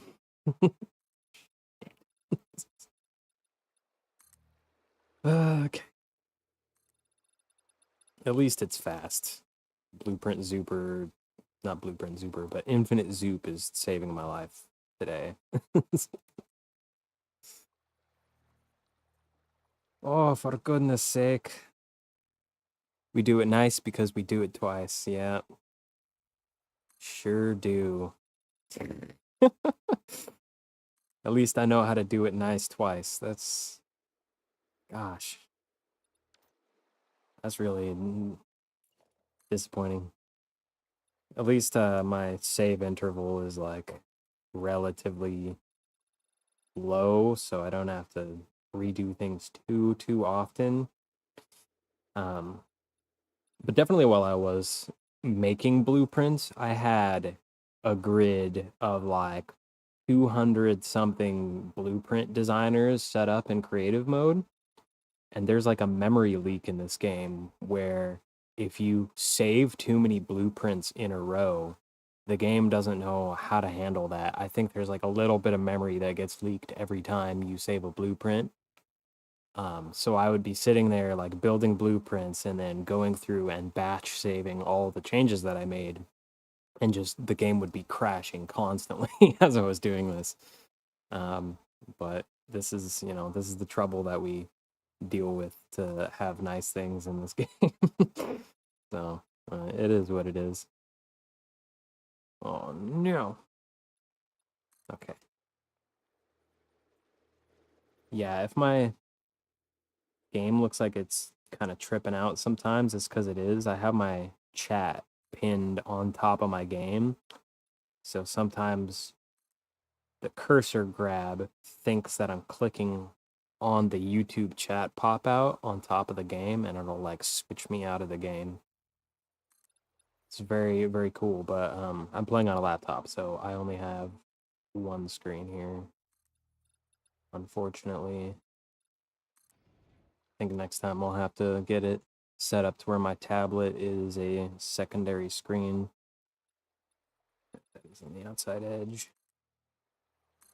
All right, I'm definitely gonna do a manual save after this because don't want to deal with that again as I figure out which blueprints are not compatible with 1.1.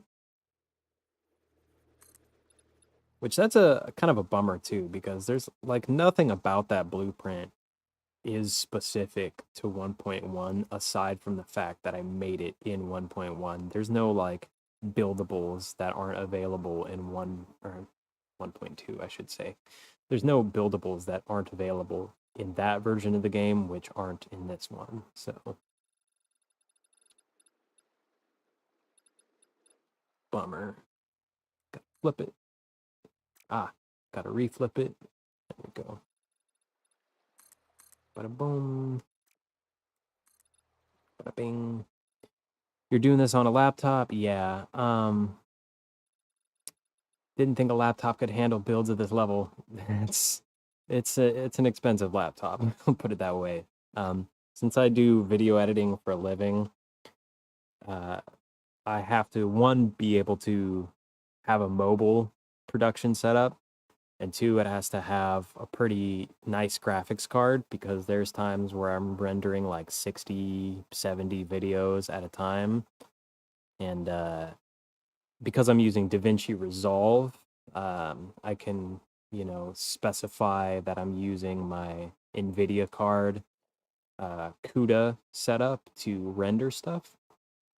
So yeah, you know, I gotta have the nice laptop, and just the fact that I get to play games on it at good frame rates with high graphics is just a happy coincidence, to be so honest. But I'm like I'm a game developer too, so in some ways I can justify it. It's for work. One other name for you, Uncle Samael. I'm pretty sure I just watched a video from My Name's Jake's where he was doing a world review of one of his builds.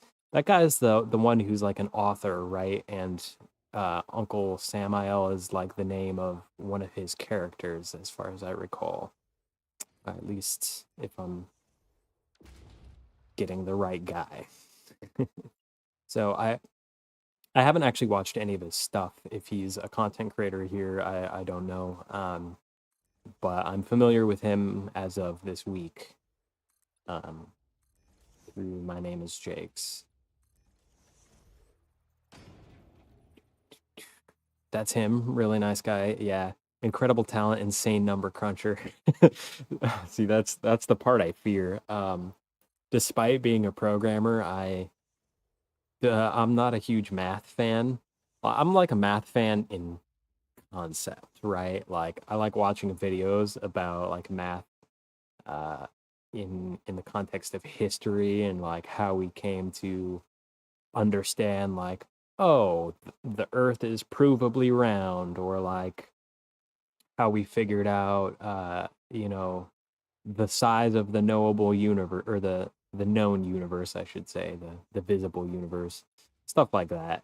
And I've written some pretty crazy math stuff in terms of programming, but that's all like writing the structure for the math to be done as opposed to like crunching the numbers myself. And so that's the part I'm afraid of. It's like, I use Satisfactory modeler to do it all for me. To be honest, it's not my strongest suit. But I have a buddy who's a math major who I've been trying to get to play this game for the longest time, but he just with his current life, situation, just being such a busy person, he doesn't really have a ton of time to dedicate to a bunch of different games, and so I've been playing World of Warcraft with him mostly, up until relatively recently, and that's it's a bummer because I could use a math mind to help with some of this. He just started streaming on YouTube, like yourself, I think was his first to engage him with somewhat rationally on chat. Yeah, oh, that's cool, man. You're definitely, a proponent of the underground community here, it seems. I'll have to find his channel and go ahead and sub him as well, because the build that I saw him do was like a nuclear power tower, I want to say, and that's pretty wild stuff. I'm a serious blueprint nerd myself when it comes to this game, but that's the kind of thing that's on a different level. Like I have load balanced versions of constructors, like, assemblers, smelters, foundries, all the like basic stuff, but to do like multi-tiered blueprints that all like interweave and interconnect with each other that's a real challenge.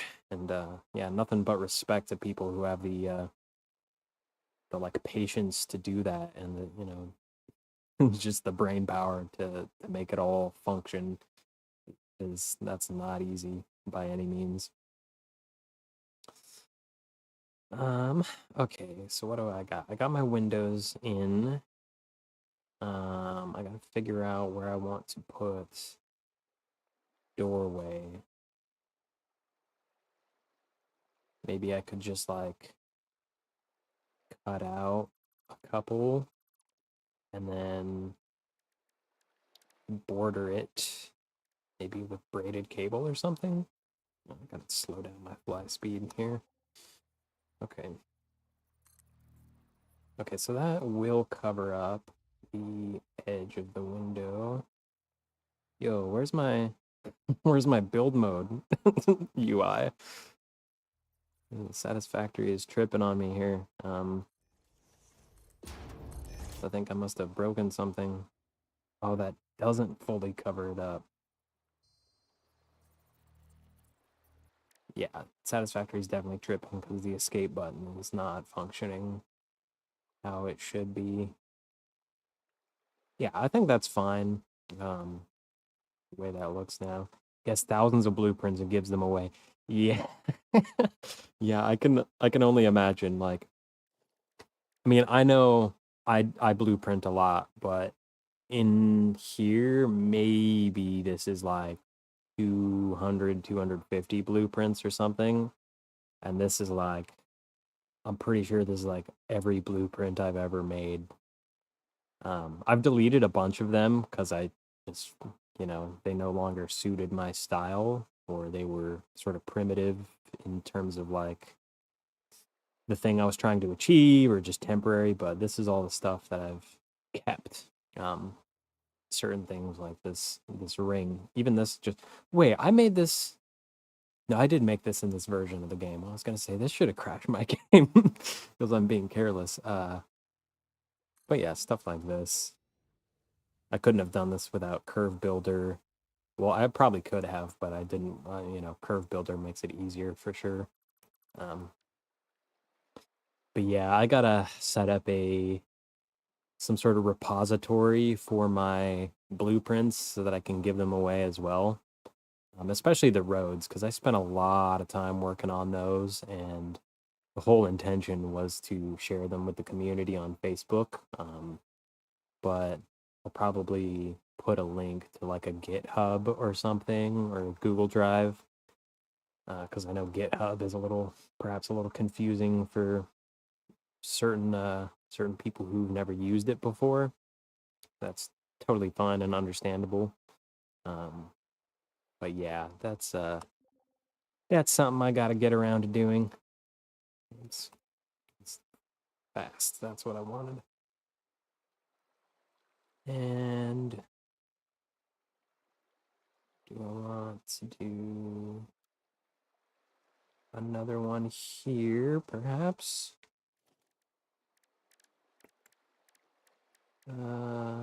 Braided cable. Bada bing. Okay. Clearly, I need to start that aligned to the window.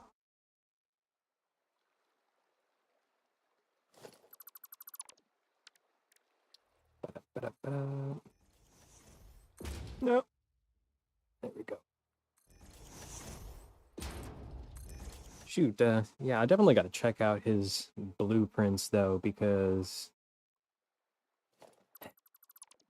I'm a little bit of a creative elitist to some degree. Like I don't want to use other people's blueprints like one to one unless they're pretty much strictly like utilitarian.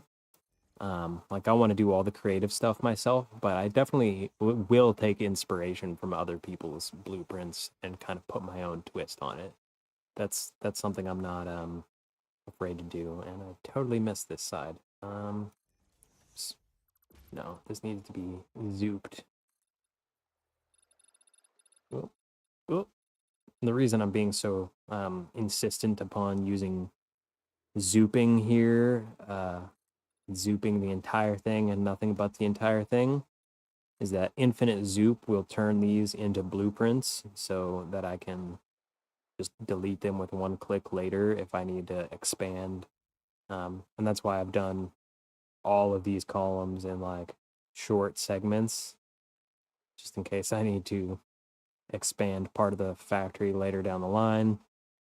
It's like I only know what I'm really doing up until a certain point. And then, oops, and then whatever I may choose to do in the future may come at the cost of stuff that I've built beforehand, which is the natural progression of the game. But yeah, the desire to pre-plan everything and have it all just be 100% perfect is definitely strong in this game. In fact, I almost want to put windows there, but I know I'm gonna put stuff there later. I'm getting distracted here. Got my lighting in. Let me pause time, rotate to the dark again. He's looking for competent reviewers and feedback on his blueprints. Like Otter, I think you two would hit it off well. Not normally do I toss out names, but you have the magic sauce, in my opinion. Oh, well, I appreciate it. Yeah, just, like hundreds of hours of only creative mode, and definitely not liking some of the builds that I've done a lot has sent me down this path. In fact, I might even have some of the builds that I don't really enjoy anymore in here. Where is it? My factory enclosure series. So this one is what I used in my my survival playthrough is where I built this, and this is not liking these designs at the end of the day is what prompted me to go and just build everything all over again in creative. Yeah, so I built these and they were like, oh, I might have rotated one of these wrong. But yeah, I built this and I posted them on Facebook, and everybody is like, hexagons, psh, hexagons are so overdone. And so I cried a little bit and then started over. But I thought this was cool, but almost like a 3D cube looking deal. But for whatever reason, I just did not end up liking them as much. They're designed to be extremely close quarters enclosures for Mark One blueprinted factories. And then you can stack them up and sort of, weave your input and output belts along the back end here. I may repurpose them and put them to use later, but they just seemed a little bit on the flashy side for my tastes. Like, don't get me wrong, this is still kind of flashy, but it's a very like monolithic sort of texture that covers the outside, and there's no real variation in that, so that's kind of what I'm looking for. It's just really big, wide sweeping design choices. So the idea is that I'll have like this big ancient megacorp, like, Corpo, neo-brutalist aesthetic. I'm just throwing every buzzword at you right now. But yeah, that's kind of the general gist that I'm going for. Like, Megacorp landed here centuries ago and have just the most insane luxury infrastructure. Yeah, I love this. I love this so much. And at first, I was like just doing it with the regular 4 meter foundations, but then I decided that I would do it with the ramped sections. So really, this is basically all it is I took one ramp and then I rotated it 90 degrees and overlaid it with another ramp, blueprinted that, and then I started stacking it in a column and I was like, what if I do like a sort of like an offset checkerboard sort of thing, stacked that, and then eventually I worked it down to being this setup, which works perfectly with my sort of standardized height, which my height is always 4 foundations for every level, and then I do a 2 meter foundation for the floor on top, and that usually gives me just enough room to place my factories and do a little belt work on top. But excuse me, ended up building this sort of like standardized version that I can just tile and expect that any sort of like evenly numbered gap that I could fill it with these blueprints. And there's like the A version and the B version, which is the like alternate. And that's the whole thing. Just those two blueprints basically. Yeah. But yeah, I'm really such a huge fan of how this looks, to be honest. um, it's one of my finest blueprints, if I do say so myself. I did do another one in 1.2, which is for the center here that I really, really like. But if you've ever seen those acoustic diffusion panels inside of studios, like recording studios, where they just have the like wood blocks that are like kind of random different lengths stacked up on top of each other, that's kind of the vibe. And I'm just using these small concrete pillars, placed horizontally like so to achieve that look. And yeah, I think that's my other favorite wall design, and it's a really good sort of contrast because this also kind of gives off the acoustic diffusion panel vibe for recording studios, just in a slightly different design here. But yeah, I'm really about all these like geometric patterned sort of looks. I really, really dig that stuff. Okay, so here is the next window. Boop, boop, boop. Braided cable.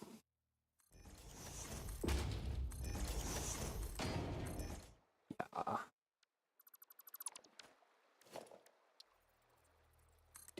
Do. Nice. Okay. So that's it. I guess I could place like some temporary ones down because I want to at least visualize how this is gonna go for me. Maybe using this setup here. Oh, oh, there we go. Something like that. What is surprising to me is that despite being so big, it doesn't look monotonous or blah. Yeah, that's definitely the big challenge. Everybody's like, oh, don't build box builds, right? Like box builds are boring. But it's like, really, this is just kind of a giant box build when you look at it from like a bird's eye view.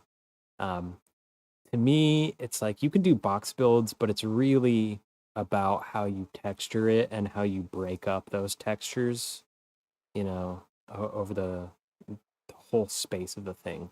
I mean, this part isn't really the box thing, but I didn't have this at all on the previous version of this build. I literally did this yesterday, and I was like, wow, this is cool. And I posted it in the Facebook group, and that one got like a couple hundred likes on it. And I was like, you know what?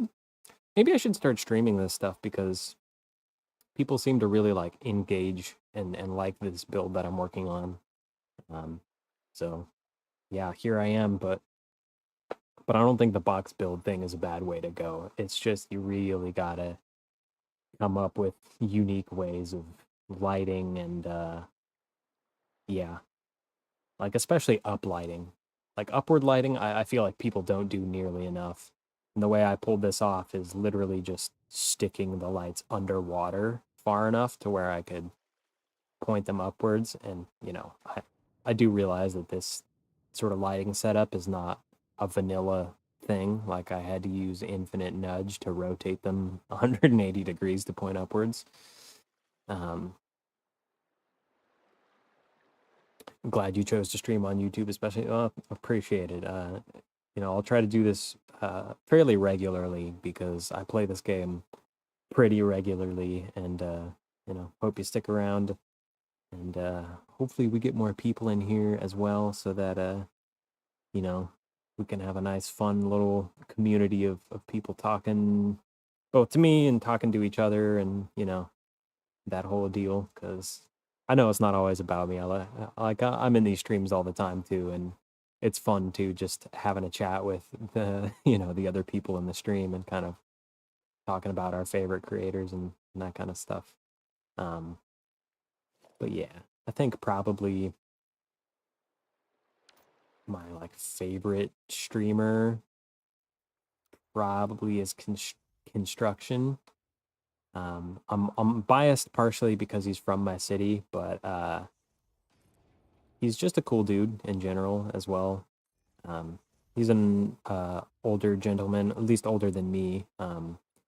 So it's usually very like calm sort of vibes. And yeah, I don't know. I just like his presence on camera. He's a good dude.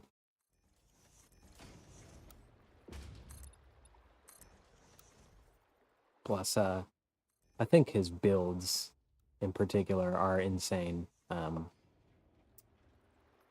He's the one doing the big cyberpunk city build right now. Well, actually, I don't know if he's finished it or if he's still doing that. Um, but that's where you might have seen him before if you weren't previously familiar. And so that definitely inspired this build in a lot of ways. I think the big difference between what I'm trying to accomplish and what he does with his builds is his builds have like a lot of facade work going on, where he's only like super concerned with the way the inside, or not the inside, but the outside of a build looks, and the inside is purely functional. The guy construction, yeah, specifically, yeah, you figured him out. Um, yeah, so he's a cool dude. I've chatted with him in his stream a bunch, um, but at his builds, he's really concerned with the way the outside looks and not so much the inside. But I personally want everything to be like super walkable and have just as much aesthetic value on the inside. And so I have a lot of designs blueprinted where it's like similar to this wall idea, but this wall you can see on a macro level. Like if you're really far away, you can still kind of tell it's like, oh, that's a textured wall. But I have ones that are using, say, the round concrete beam, where they don't work as well at a distance, but they work really well when you're like up close, inside, like inside of a hallway, or kind of encasing an elevator, something like that. And so hopefully I can switch to 1.2 at some point soon here. Um, hopefully they go live with that pretty soon so I can also use my beloved build mods. um, but yeah, we'll get to the detail work probably in another stream, to be honest. But this is looking pretty good so far. I do say so myself.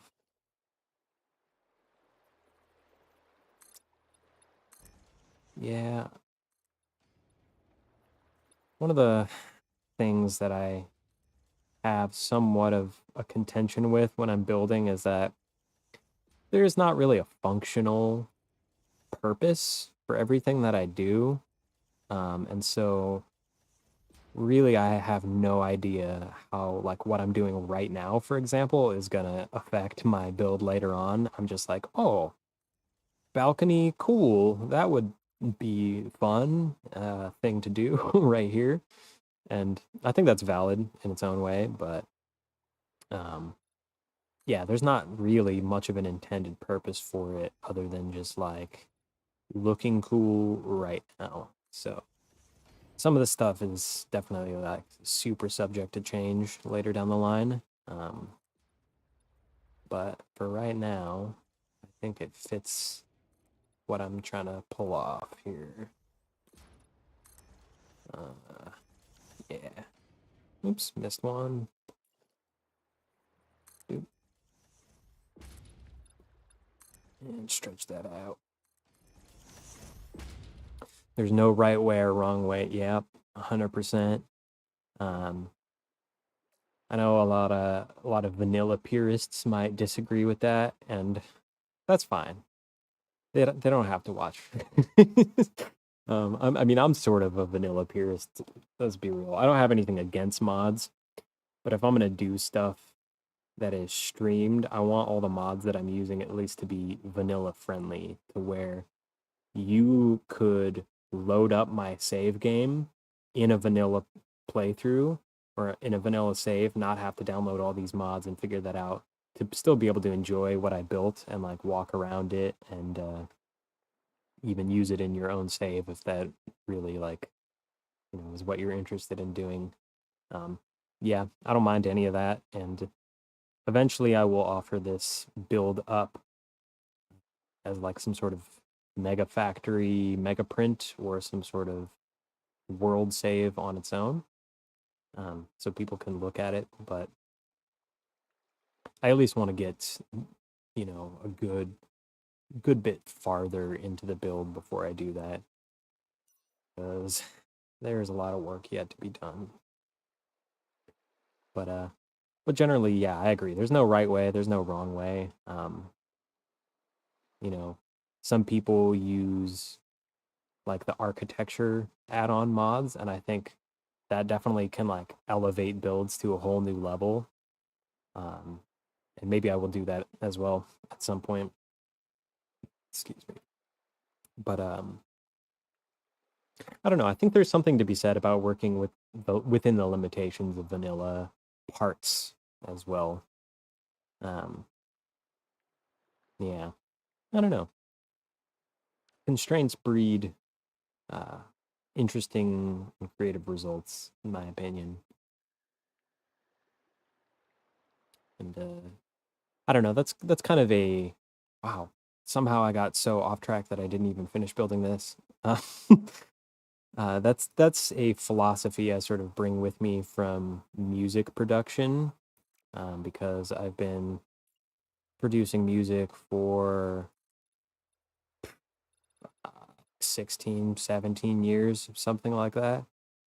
And, you know, I've gone down the rabbit hole of how many different pieces of music software can I buy to elevate my production, to the point where I've pretty much just come full circle and I've uninstalled most of those fancy extra tools that I spent all my money on. I just try to work with the bare minimum and see if I can accomplish the same results. Um, but yeah, that's just a whole sort of debate about the philosophy of creativity, to be honest. That's a whole other discussion. Okay, so double wide balcony. I don't know. How does it look from underneath? Oops. I think there's enough largeness of the structure to where the double wide balcony doesn't look super out of place. One test though is third person mode. It is kind of big for third person mode. I don't know, with these balconies, for some reason, I'm just picturing in my head every like noir crime movie has to have a scene on a balcony where they're like smoking cigarettes, possibly in the rain, just like leaning over the edge of the balcony talking about the fate of the world or something like that. But yeah, that's maybe it's too wide for that kind of thing. I don't know. I don't know. I'm putting too much thought into this, I think. Doesn't have to be that complicated.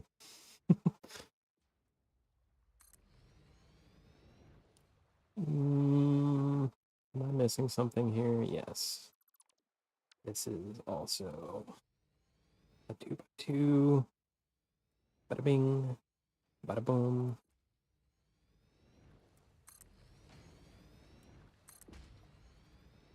Want to see a person get creative and determine his character, see what he does when things get tough and options on the surface appear limited. Yeah, that's really like the great filter, I think, of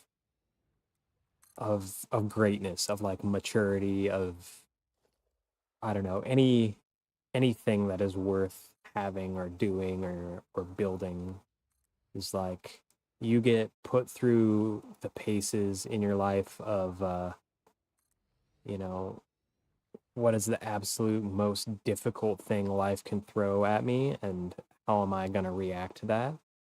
Um, and I think that's, I don't want to go on like a full like rant here, but um, yeah, I think that's definitely like a big issue with modern society as we know it, is that every sort of convenience is so heavily commodified and just given straight to you that the amount of character building that you have to go through learning that things are difficult, it's kind of reduced in a lot of ways. I mean, I'm like a millennial, so I definitely, feel the consequences of that in a particularly unique way. Having been alive, seeing the pre-internet era right as it was starting to boom and like moving into the full-blown like social dystopia that we live in these days. I don't know. Maybe I'm taking that extrapolating a little too far upon that, but I think that you may agree with what I'm saying here. Yeah, life is a weird thing. So tempting to go down this hole, but I'll stop. Get off my lawn. Had to walk to school 5 miles each way, uphill both ways, in blizzards with no shoes, etc., etc. Yeah. If you live on a spacecraft, one of those like circular ones that has to spin to generate gravity, then going uphill both ways definitely makes a lot of sense. uh, um, somehow I don't suspect that's the case, but you know, just had to throw that out there.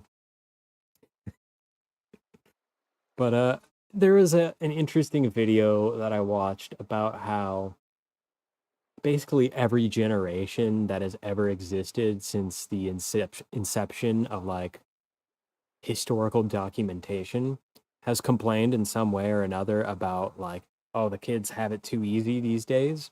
Like my generation, definitely now that we're like, hitting our 40s, I see that commonly, and I definitely see that, in Gen X and the baby boomers and like, but I think what people don't necessarily know is that like goes all the way back to like Plato and like well before that. It's like they were complaining about how like the printing press, would make kids lazy and stupid, and it's just, yeah, it's a whole rabbit hole for sure. I definitely get you on that. But I don't know. It's fun. It's a fun thing to engage with anyway. Rite of passage, yeah. Easier to groan about others that face our own reality in old age. True that. True that. Yeah, these kids don't know what it was like to have to deal with dial-up internet and VHS and yeah, these who am I kidding? These music producers these days don't know what it's like to have to deal with tape and magnets ruining your recordings and not having distortion. Lord forbid. I mean, I could rant about like music production history for literal days. Like my day job is I create social media content for music producers because my one of my biggest knowledge domains is in music production. So I can edit video with a pretty high level of competence concerning modern music production. But of course, there's always the long-standing debate about whether like analog music production is better or digital music production is better, or there's some people that have reasonable takes where they say, neither is necessarily better or worse. They each really have their own place. Meanwhile, I'll stick to the Who, CCR, Leonard Skinner, yeah, on 8-track. Exactly, yeah, exactly. uh, yeah. Meanwhile, I have infinite tracks. You know what? This is actually like an interesting thought experiment because right now, probably one of the world's most popular pieces of music software is Ableton Live. And if you buy the entry level version of that software, I think it's like $80, something like that. They do limit you to 8 tracks. And some of the most prolific music creators on YouTube in particular, uh, they have produced with less than 8 tracks, like a good chunk of their songs, if not all of them. And so I think that is another case of where like a limitation breeds creativity for sure. So it's just I don't know. It's super interesting to me. But meanwhile, I'm kind of like on one hand, I'm a minimalist, but I'm also a maximalist. It may be hard to explain, but it's like when I'm writing music or doing sound design, I try to limit the amount of tools that I use to create a sound or to write a piece of arrangement. I try to limit myself as much as possible so I can get the the most product out of like the absolute minimal uh set of required things to reproduce that down the line. So I'm basically trying to set myself up with workflows that are easy to use in the future and are sort of adaptable that can withstand the test of time. But I'm also maximalist in the sense that I do that on this obscene scale. And I think it's similar to what I'm doing visually right now. It's like I'm setting up these workflows where I have these blueprints that can scale to large sort of buildings, but I try to keep them in a sort of like a visually minimal sense and not get too visually like maximalist with it. But doing a build of this scale in and of itself is maximalist. You're talking about the old 8-track players, yeah, pre-cassette days.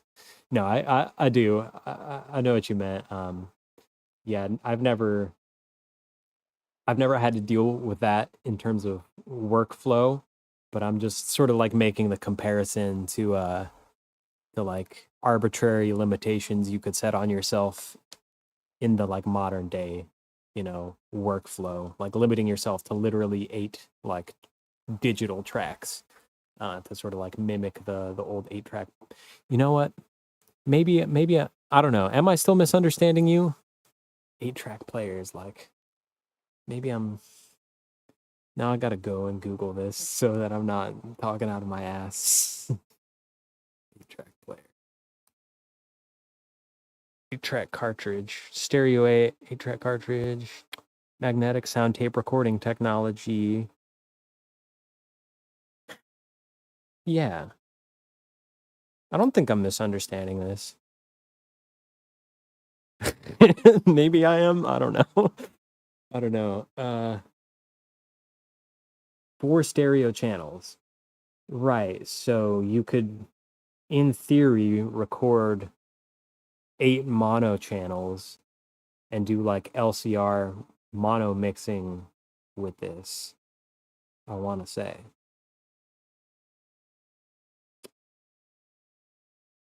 Now I'm on Wikipedia. My bad. uh, hmm.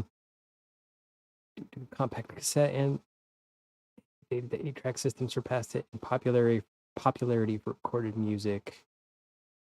One advantage of the 8-track tape cartridges was that it could play continuously in an endless loop. Yeah. I know any of the tech side, the players were hilarious by today's standards. Yeah, I mean, today is crazy, right? Like I produce in something called Bitwig Studio, and that has like an entire modular synth setup built into it that just kind of dwarfs anything else in the competitor space. And even a lot of that is beyond me. Like it's set up to where you can use mathematical logic gates to modify sound waves and set up your own graph-based signal flow, and it's mind-blowing stuff, which I've kind of yet to dive fully into, but it's definitely really, really crazy to see, even since I've been producing music, how far the technology has come. 'Cause, yeah, when I started, I was like 14 or 15 or something like that. And I was just using pirated software that my brother sent me keys to in the mail. Don't come after me, FBI. I promise that I'm joking, but not really. So yeah, I started using like Reason, and Reason is a whole software that emulates like a physicalized rack setup where you have to patch wires from one device into the other to create your signal flow like a real studio. And it's been a long time since I've used Reason, so I don't know how far that's evolved, but I think starting with that gave me like a lot of an appreciation for how things used to be done. And I mean, they still are done in some places. Um, but yeah, it's a lot of work, man. It's it's a lot to deal with. Okay, I think I want to change my color scheme here because I'm getting a little bored. I need to re-inspire. Ooh, purple. Hmm. I need some like inspiration, some like visual source material to look at. Hmm.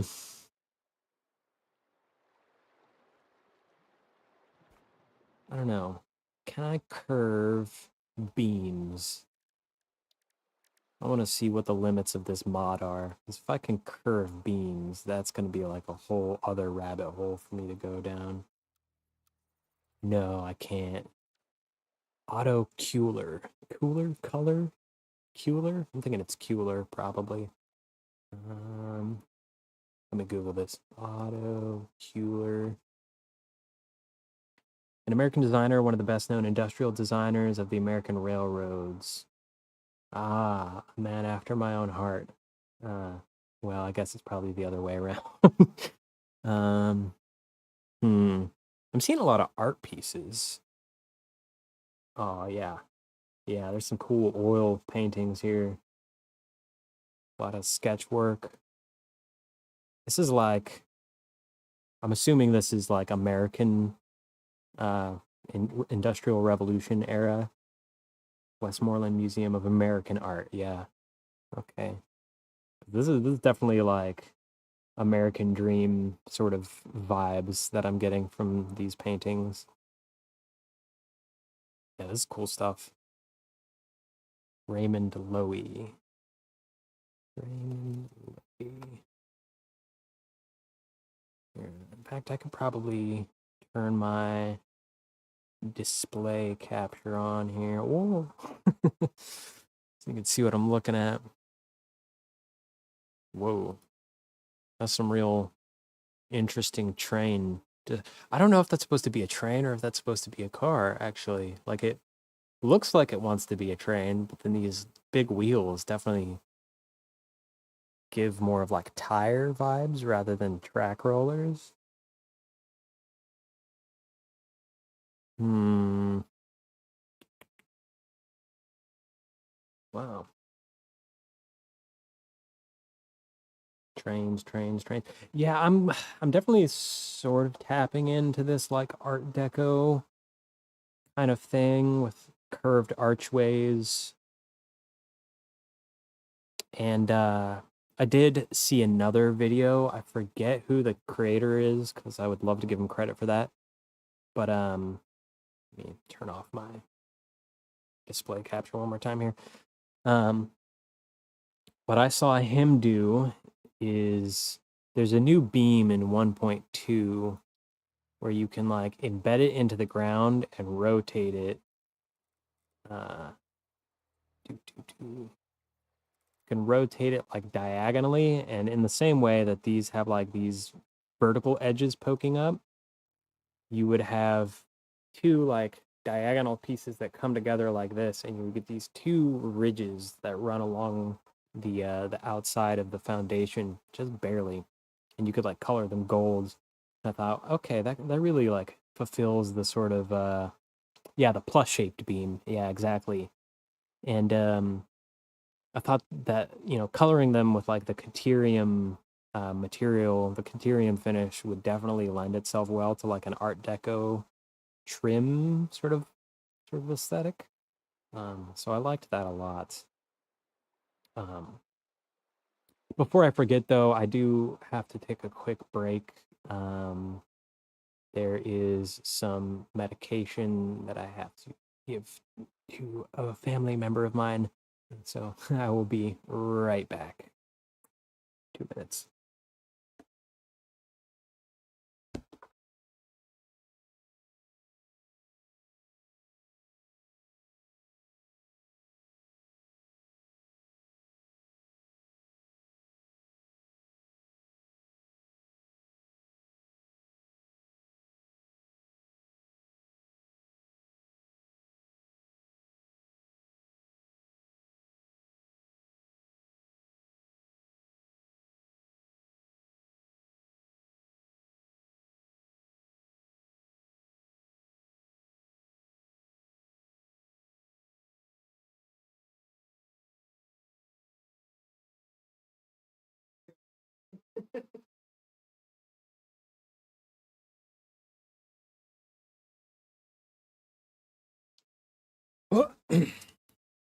Okay. Have I stacked fans or vents to recreate huge pipes? No. Hmm. I think because I do have a blueprint that's kind of similar to what you're talking about here. It may take me a second to find it amongst this nonsense. Support fans, right? So this is like ceiling fans, basically. But they're more designed to go on the underside of floating platforms. I don't know that I want to stick with that aesthetic because that seems like a little too far into the realm of sci-fi. Like I still want a more like grounded construction feel.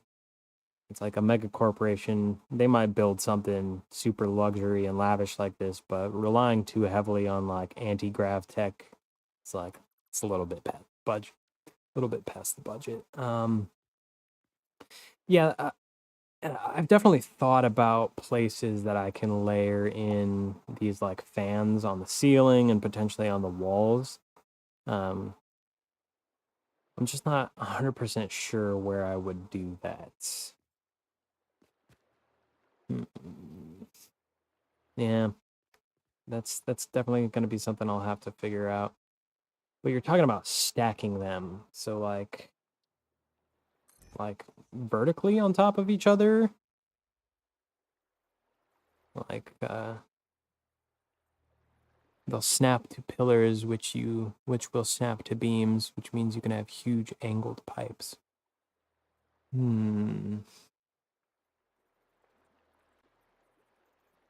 Interesting. Interesting. Okay, I think I see what you're saying here. So like, um, so let me grab a beam here. Go into diagonal mode. Do something like this, and then concrete pillar, fan. Aha.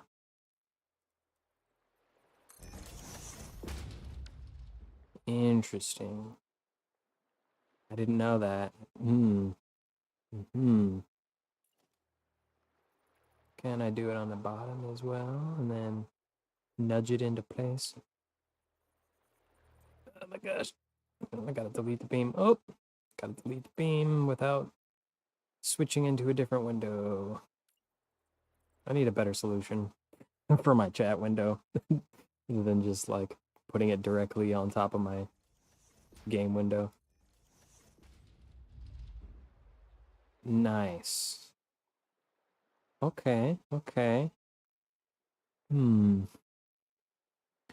So I'm guessing the main advantage here is like a textural difference between that and say the actual pipelines. Or are these smaller?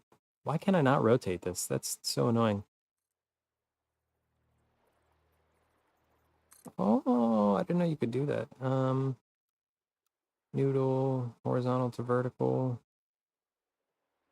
Sure. So yeah, it's like a textural difference. These fans definitely seem bigger though. Yeah. Yeah, that's it's like twice the size. Okay, okay, I see. I will keep that trick in my back pocket here because the bigger that I can make stuff, the better in a lot of cases, or at least having options is important. And I wonder though if I could blueprint it. I would probably have to like blueprint specific variations of angles because I don't think blueprints will adhere to like the snapping laws when you have angles. Great for columns, huge bridges, etc. Yeah, yeah. I can definitely see that. Like bridge support territory. Okay, I can start thinking about like how I want to do the roads coming in here. Since we're talking about bridges and whatnot. So I had these platforms which I had set up. Greek columns with beams planted in them. Interesting. I'm not sure aesthetically what you mean. I think I kind of get the gist. That's going to be something I will have to look at more examples of. But yeah, I got these big old neon roads. And what I was kind of doing before, I can find 5 degrees. 5 degrees right. Yeah. So I was kind of doing this thing here. And I have these set up to be world grid aligned, so there's no concern whatsoever about accidentally going off the grid. Didn't mean to distract. By the way, your Be Right Back is still strong. Oh, shit.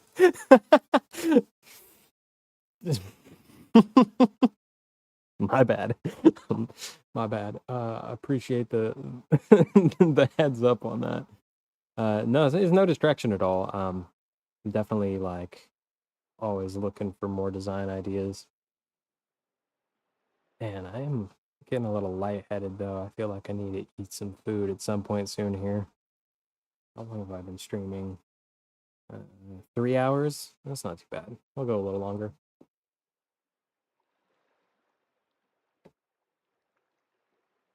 Drinking so much coffee every day is certainly not helping my case.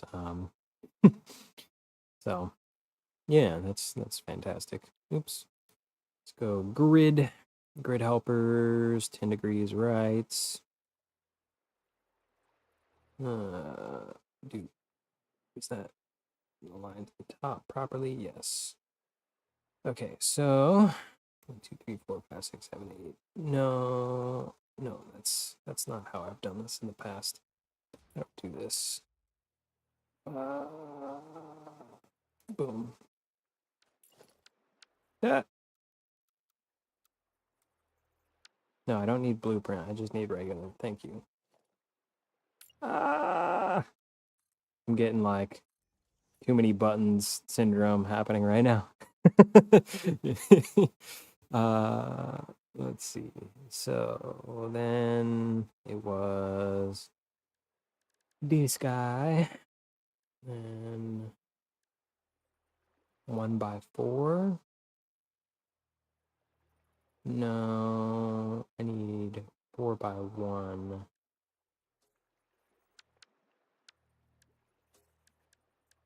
Aha, yes, this one. Wait, no. What have I done? 4x1.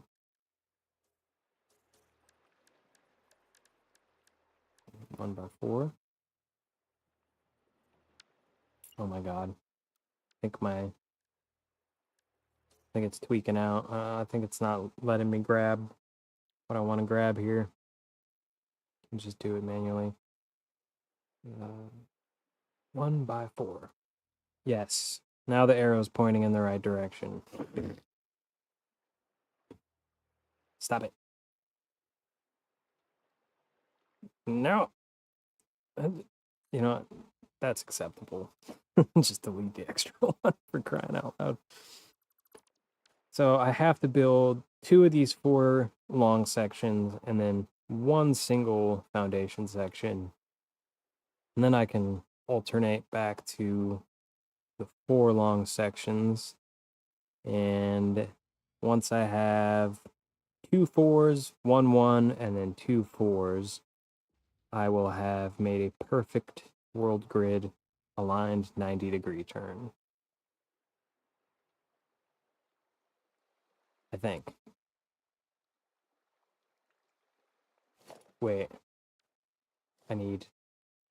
Okay, so since this is the 90-degree, I technically need to place 1 more grid helper. Mad Otter just went live, if interested. Okay, I might go check that out real quick.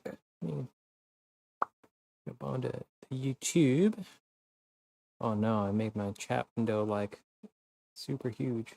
That's not what I did it again. That's not what I Windows arrow snap is fighting me right now, like so bad.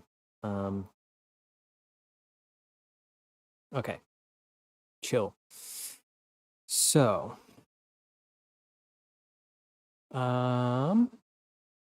me go to a different YouTube tab. Mad Otter. Hello, is there anybody in? Mad Otter Satisfactory. There we go. The Mad Otter. Yeah, the would have helped. Let's go ahead and hit the subscribe button on here.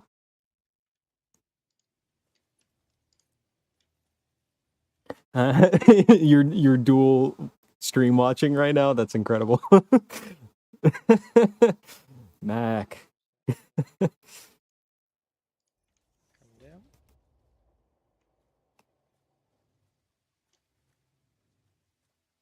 Where's my audio output going?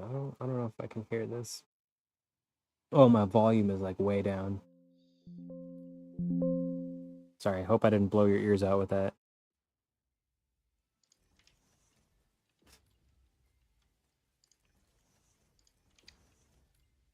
Wow, this is some pretty interesting stuff. Definitely got a like a strong steampunk vibe going on this one. I guess I could pop up my browser so I'm like I'm doing a review stream. Now you're watching his stream and you're watching me watch his stream. Okay, VTuber status. I dig it, the Mad Otter. What have I done? Made a cock up. Yes, mate. Oh, this is a 1.2 stream. Okay. Random nodes playthrough part 17 of 1.2. It hasn't been out that long. This guy is this guy's doing some work. Like I probably would have, knowing how extremely particular I am about making things way more perfect than they need to be, I probably would have still been building my starter factory. This is cool. Versatile frameworks already. Okay. I'm waiting to get like a bigger sort of macro view of what he's doing here. Where did my YouTube chat go? Did I accidentally close it? No. Control Windows T. There we go. Aha. Okay. Right.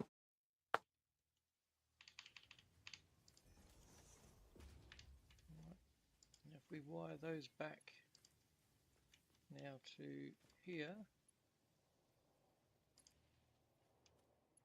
we will have light as we go up. A fellow clipper of wires. That's fine. He, doesn't have to be super on top of chat in the same way. I'm like, I see the chat pop up because it's it's like a window pinned to the forefront, so I can, tab to my game and still see chat when it pops up. Now, do we have... No, we're going to have to go and collect some. Okay.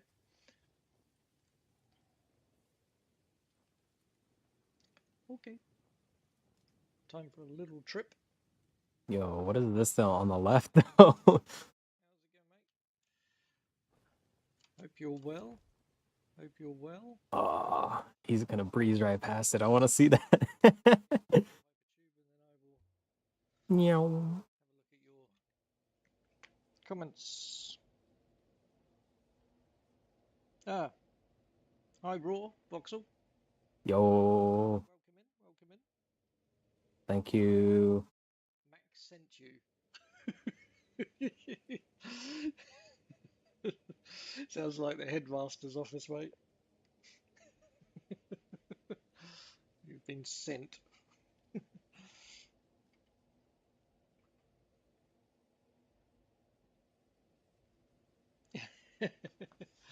That's all right, mate. No. You're welcome to come and go as you feel free. This is a chill space, mate. Sweet. What do I need? I need a Caterium, didn't I? Caterium. Wander around the corner here to get the Caterium. This has got to be like the worst bit rate possible. This is all just garbage to get things rolling at the moment. It's not Like auto 1080, it's not doing it for me. Well, I wonder what his bitrate settings are like on his OBS, because I mean that's slightly clearer. That's actually not too bad. That's not too bad. quickly going. Hmm. Yeah. Just so you know, he gets focused on not right on top of chat. Be patient. yeah, very much. I'm streaming Satisfactory right now as well. Today's my first stream. Oh, well done, mate. Yeah. I know you're busy, but consider a quick peek for my new friend here. Yep. I'll go and show him the power plant if you want. Yeah. Okay, I want to see this. The little first power plant thing. Let's go and do that. Where am I? Gotta find where I am.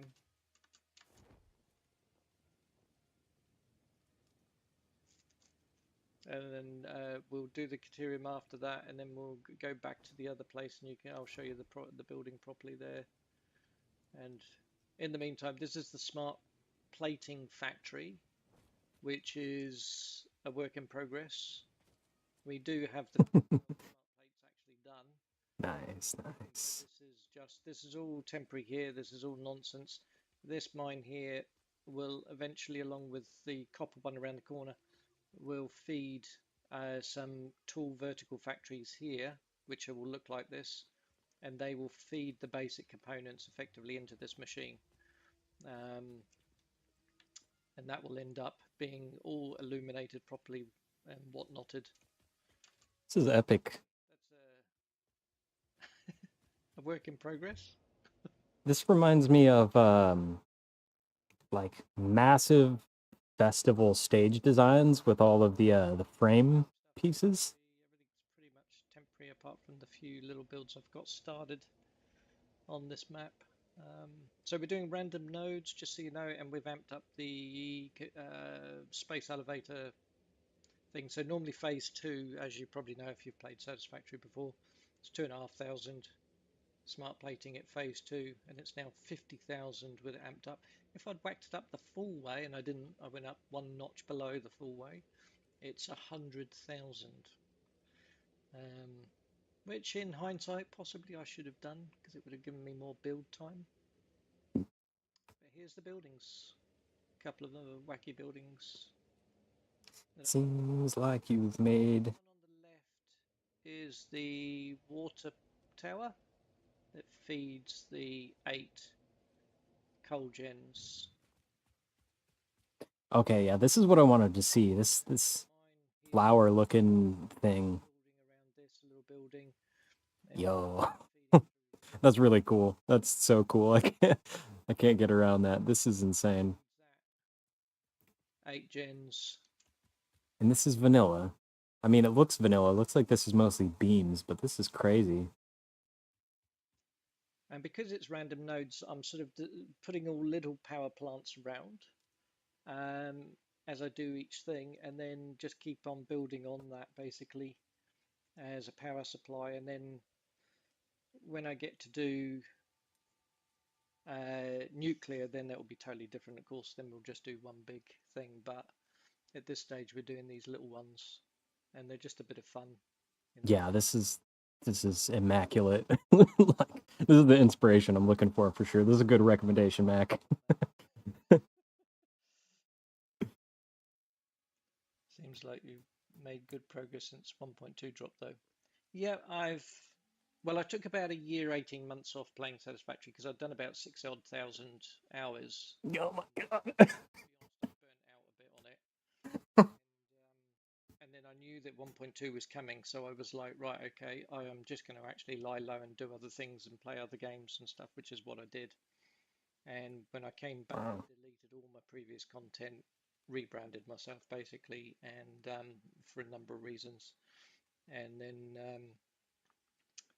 then basically, yeah, just sort of started. I'm shook right now. From scratch. My construction ladder is still here. Nice. One-off ladder floating into the void. And hover packs and things, and so I'm still missing them to do these crazy builds. So let me just delete this while I'm actually here, because this area. Oh no! Oh no! Oh no! Oh, he's fine. Not dead. Nearly, but not quite. Yeah, I wonder if these flower petal designs are like blueprinted, because if not, why? That's so much work.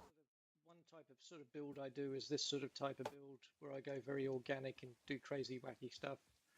And I try and keep in harmony with the landscape. So here on the edge of the red forest, I wanted that, and also these bulbous plant things.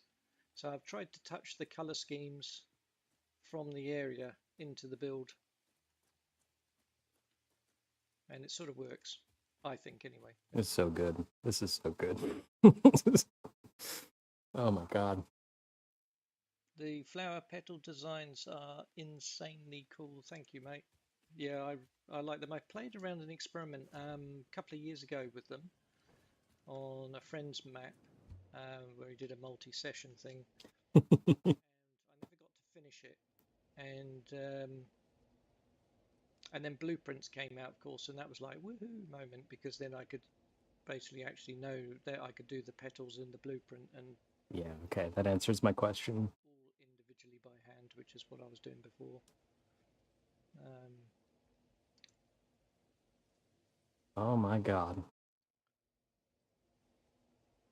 So that's one sort of type of build that I sort of do. Then I go the other way and go very sort of industrial looking. The vertical builds, this mine here is a temporary one in terms of it's only set up for the Mark III belts, which only take 270 units per minute, as you know. So a full pure node mine will have 4 stacks. So it will be 4 of these blueprints basically on top of each other. Okay, so he's smelting on site. 1200 ingots. Solid choice. Um, The vertical idea is pretty interesting, though. I don't think I've seen that before. so it's basically 4 long by 2 wide, and everything gets in there. Works quite well. Interesting use of the shelf beams for texture. Very much early days and under construction. So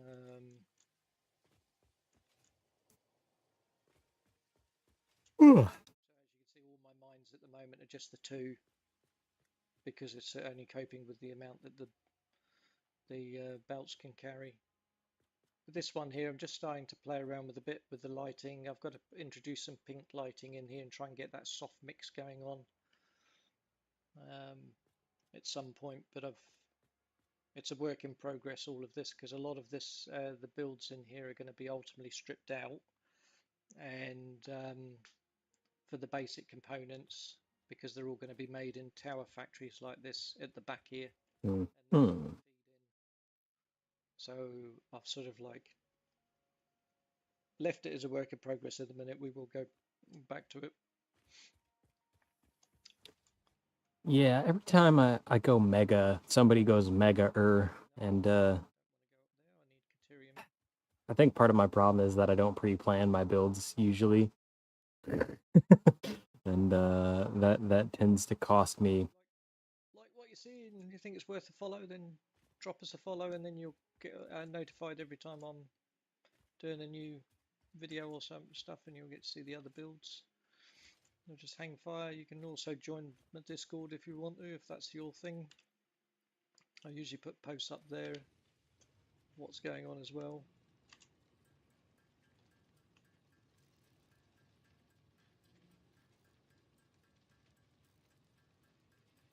If my friend here won't admit it, he has a true appreciation in textures and lighting, original stuff. Definitely sub my style is mad respect for what you're doing here. Thank you, mate. Yeah, I like all different stuff as well. I mean, I'm very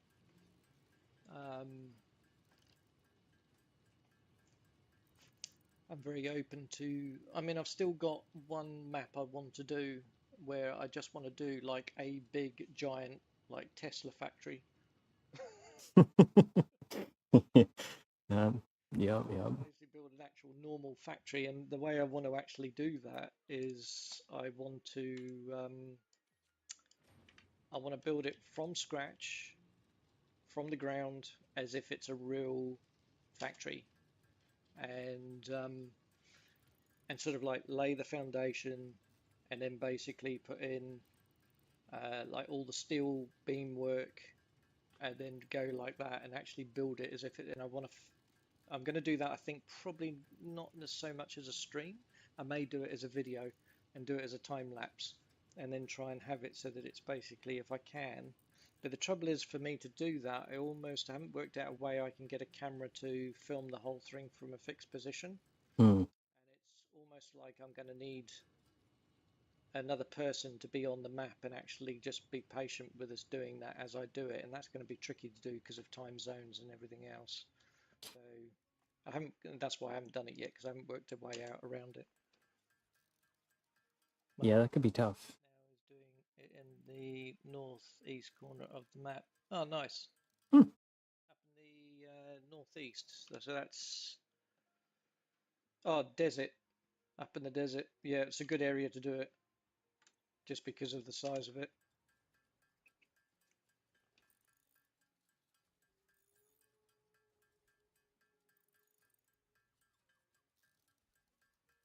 You keep taunting you with that monster factory builds. Besides the Hewlett unloader building, Ford's River Rouge was the other. He's doing it over the ocean. Oh, okay. Yep.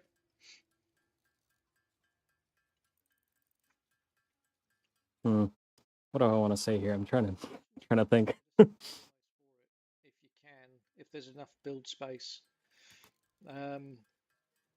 because the desert has those big arches going on that can't be blown up, which are a right pain because sometimes they can get in the way, and it's got a few nodules or pillars of rock that come up, so you'd have to set it up quite high.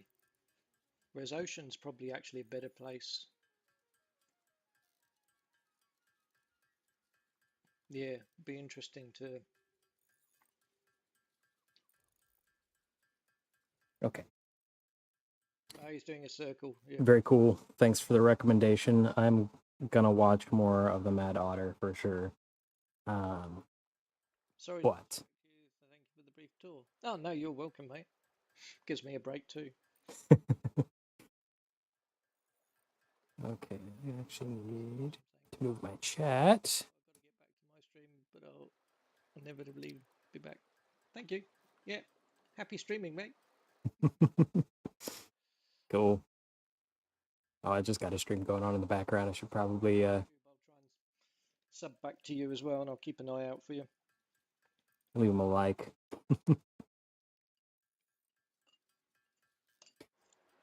And pause that so his audio is not busting through.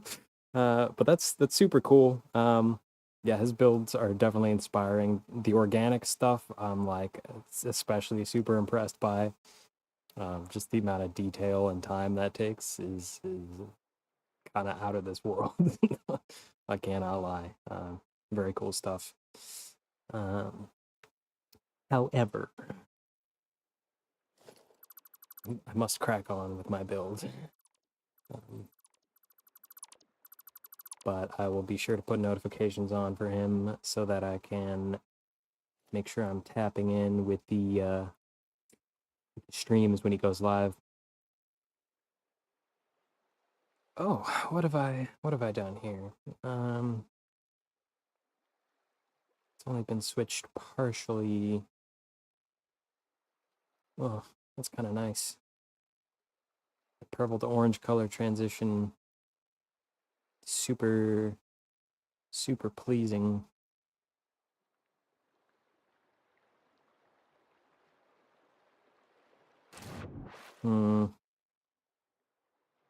Yeah, I don't know.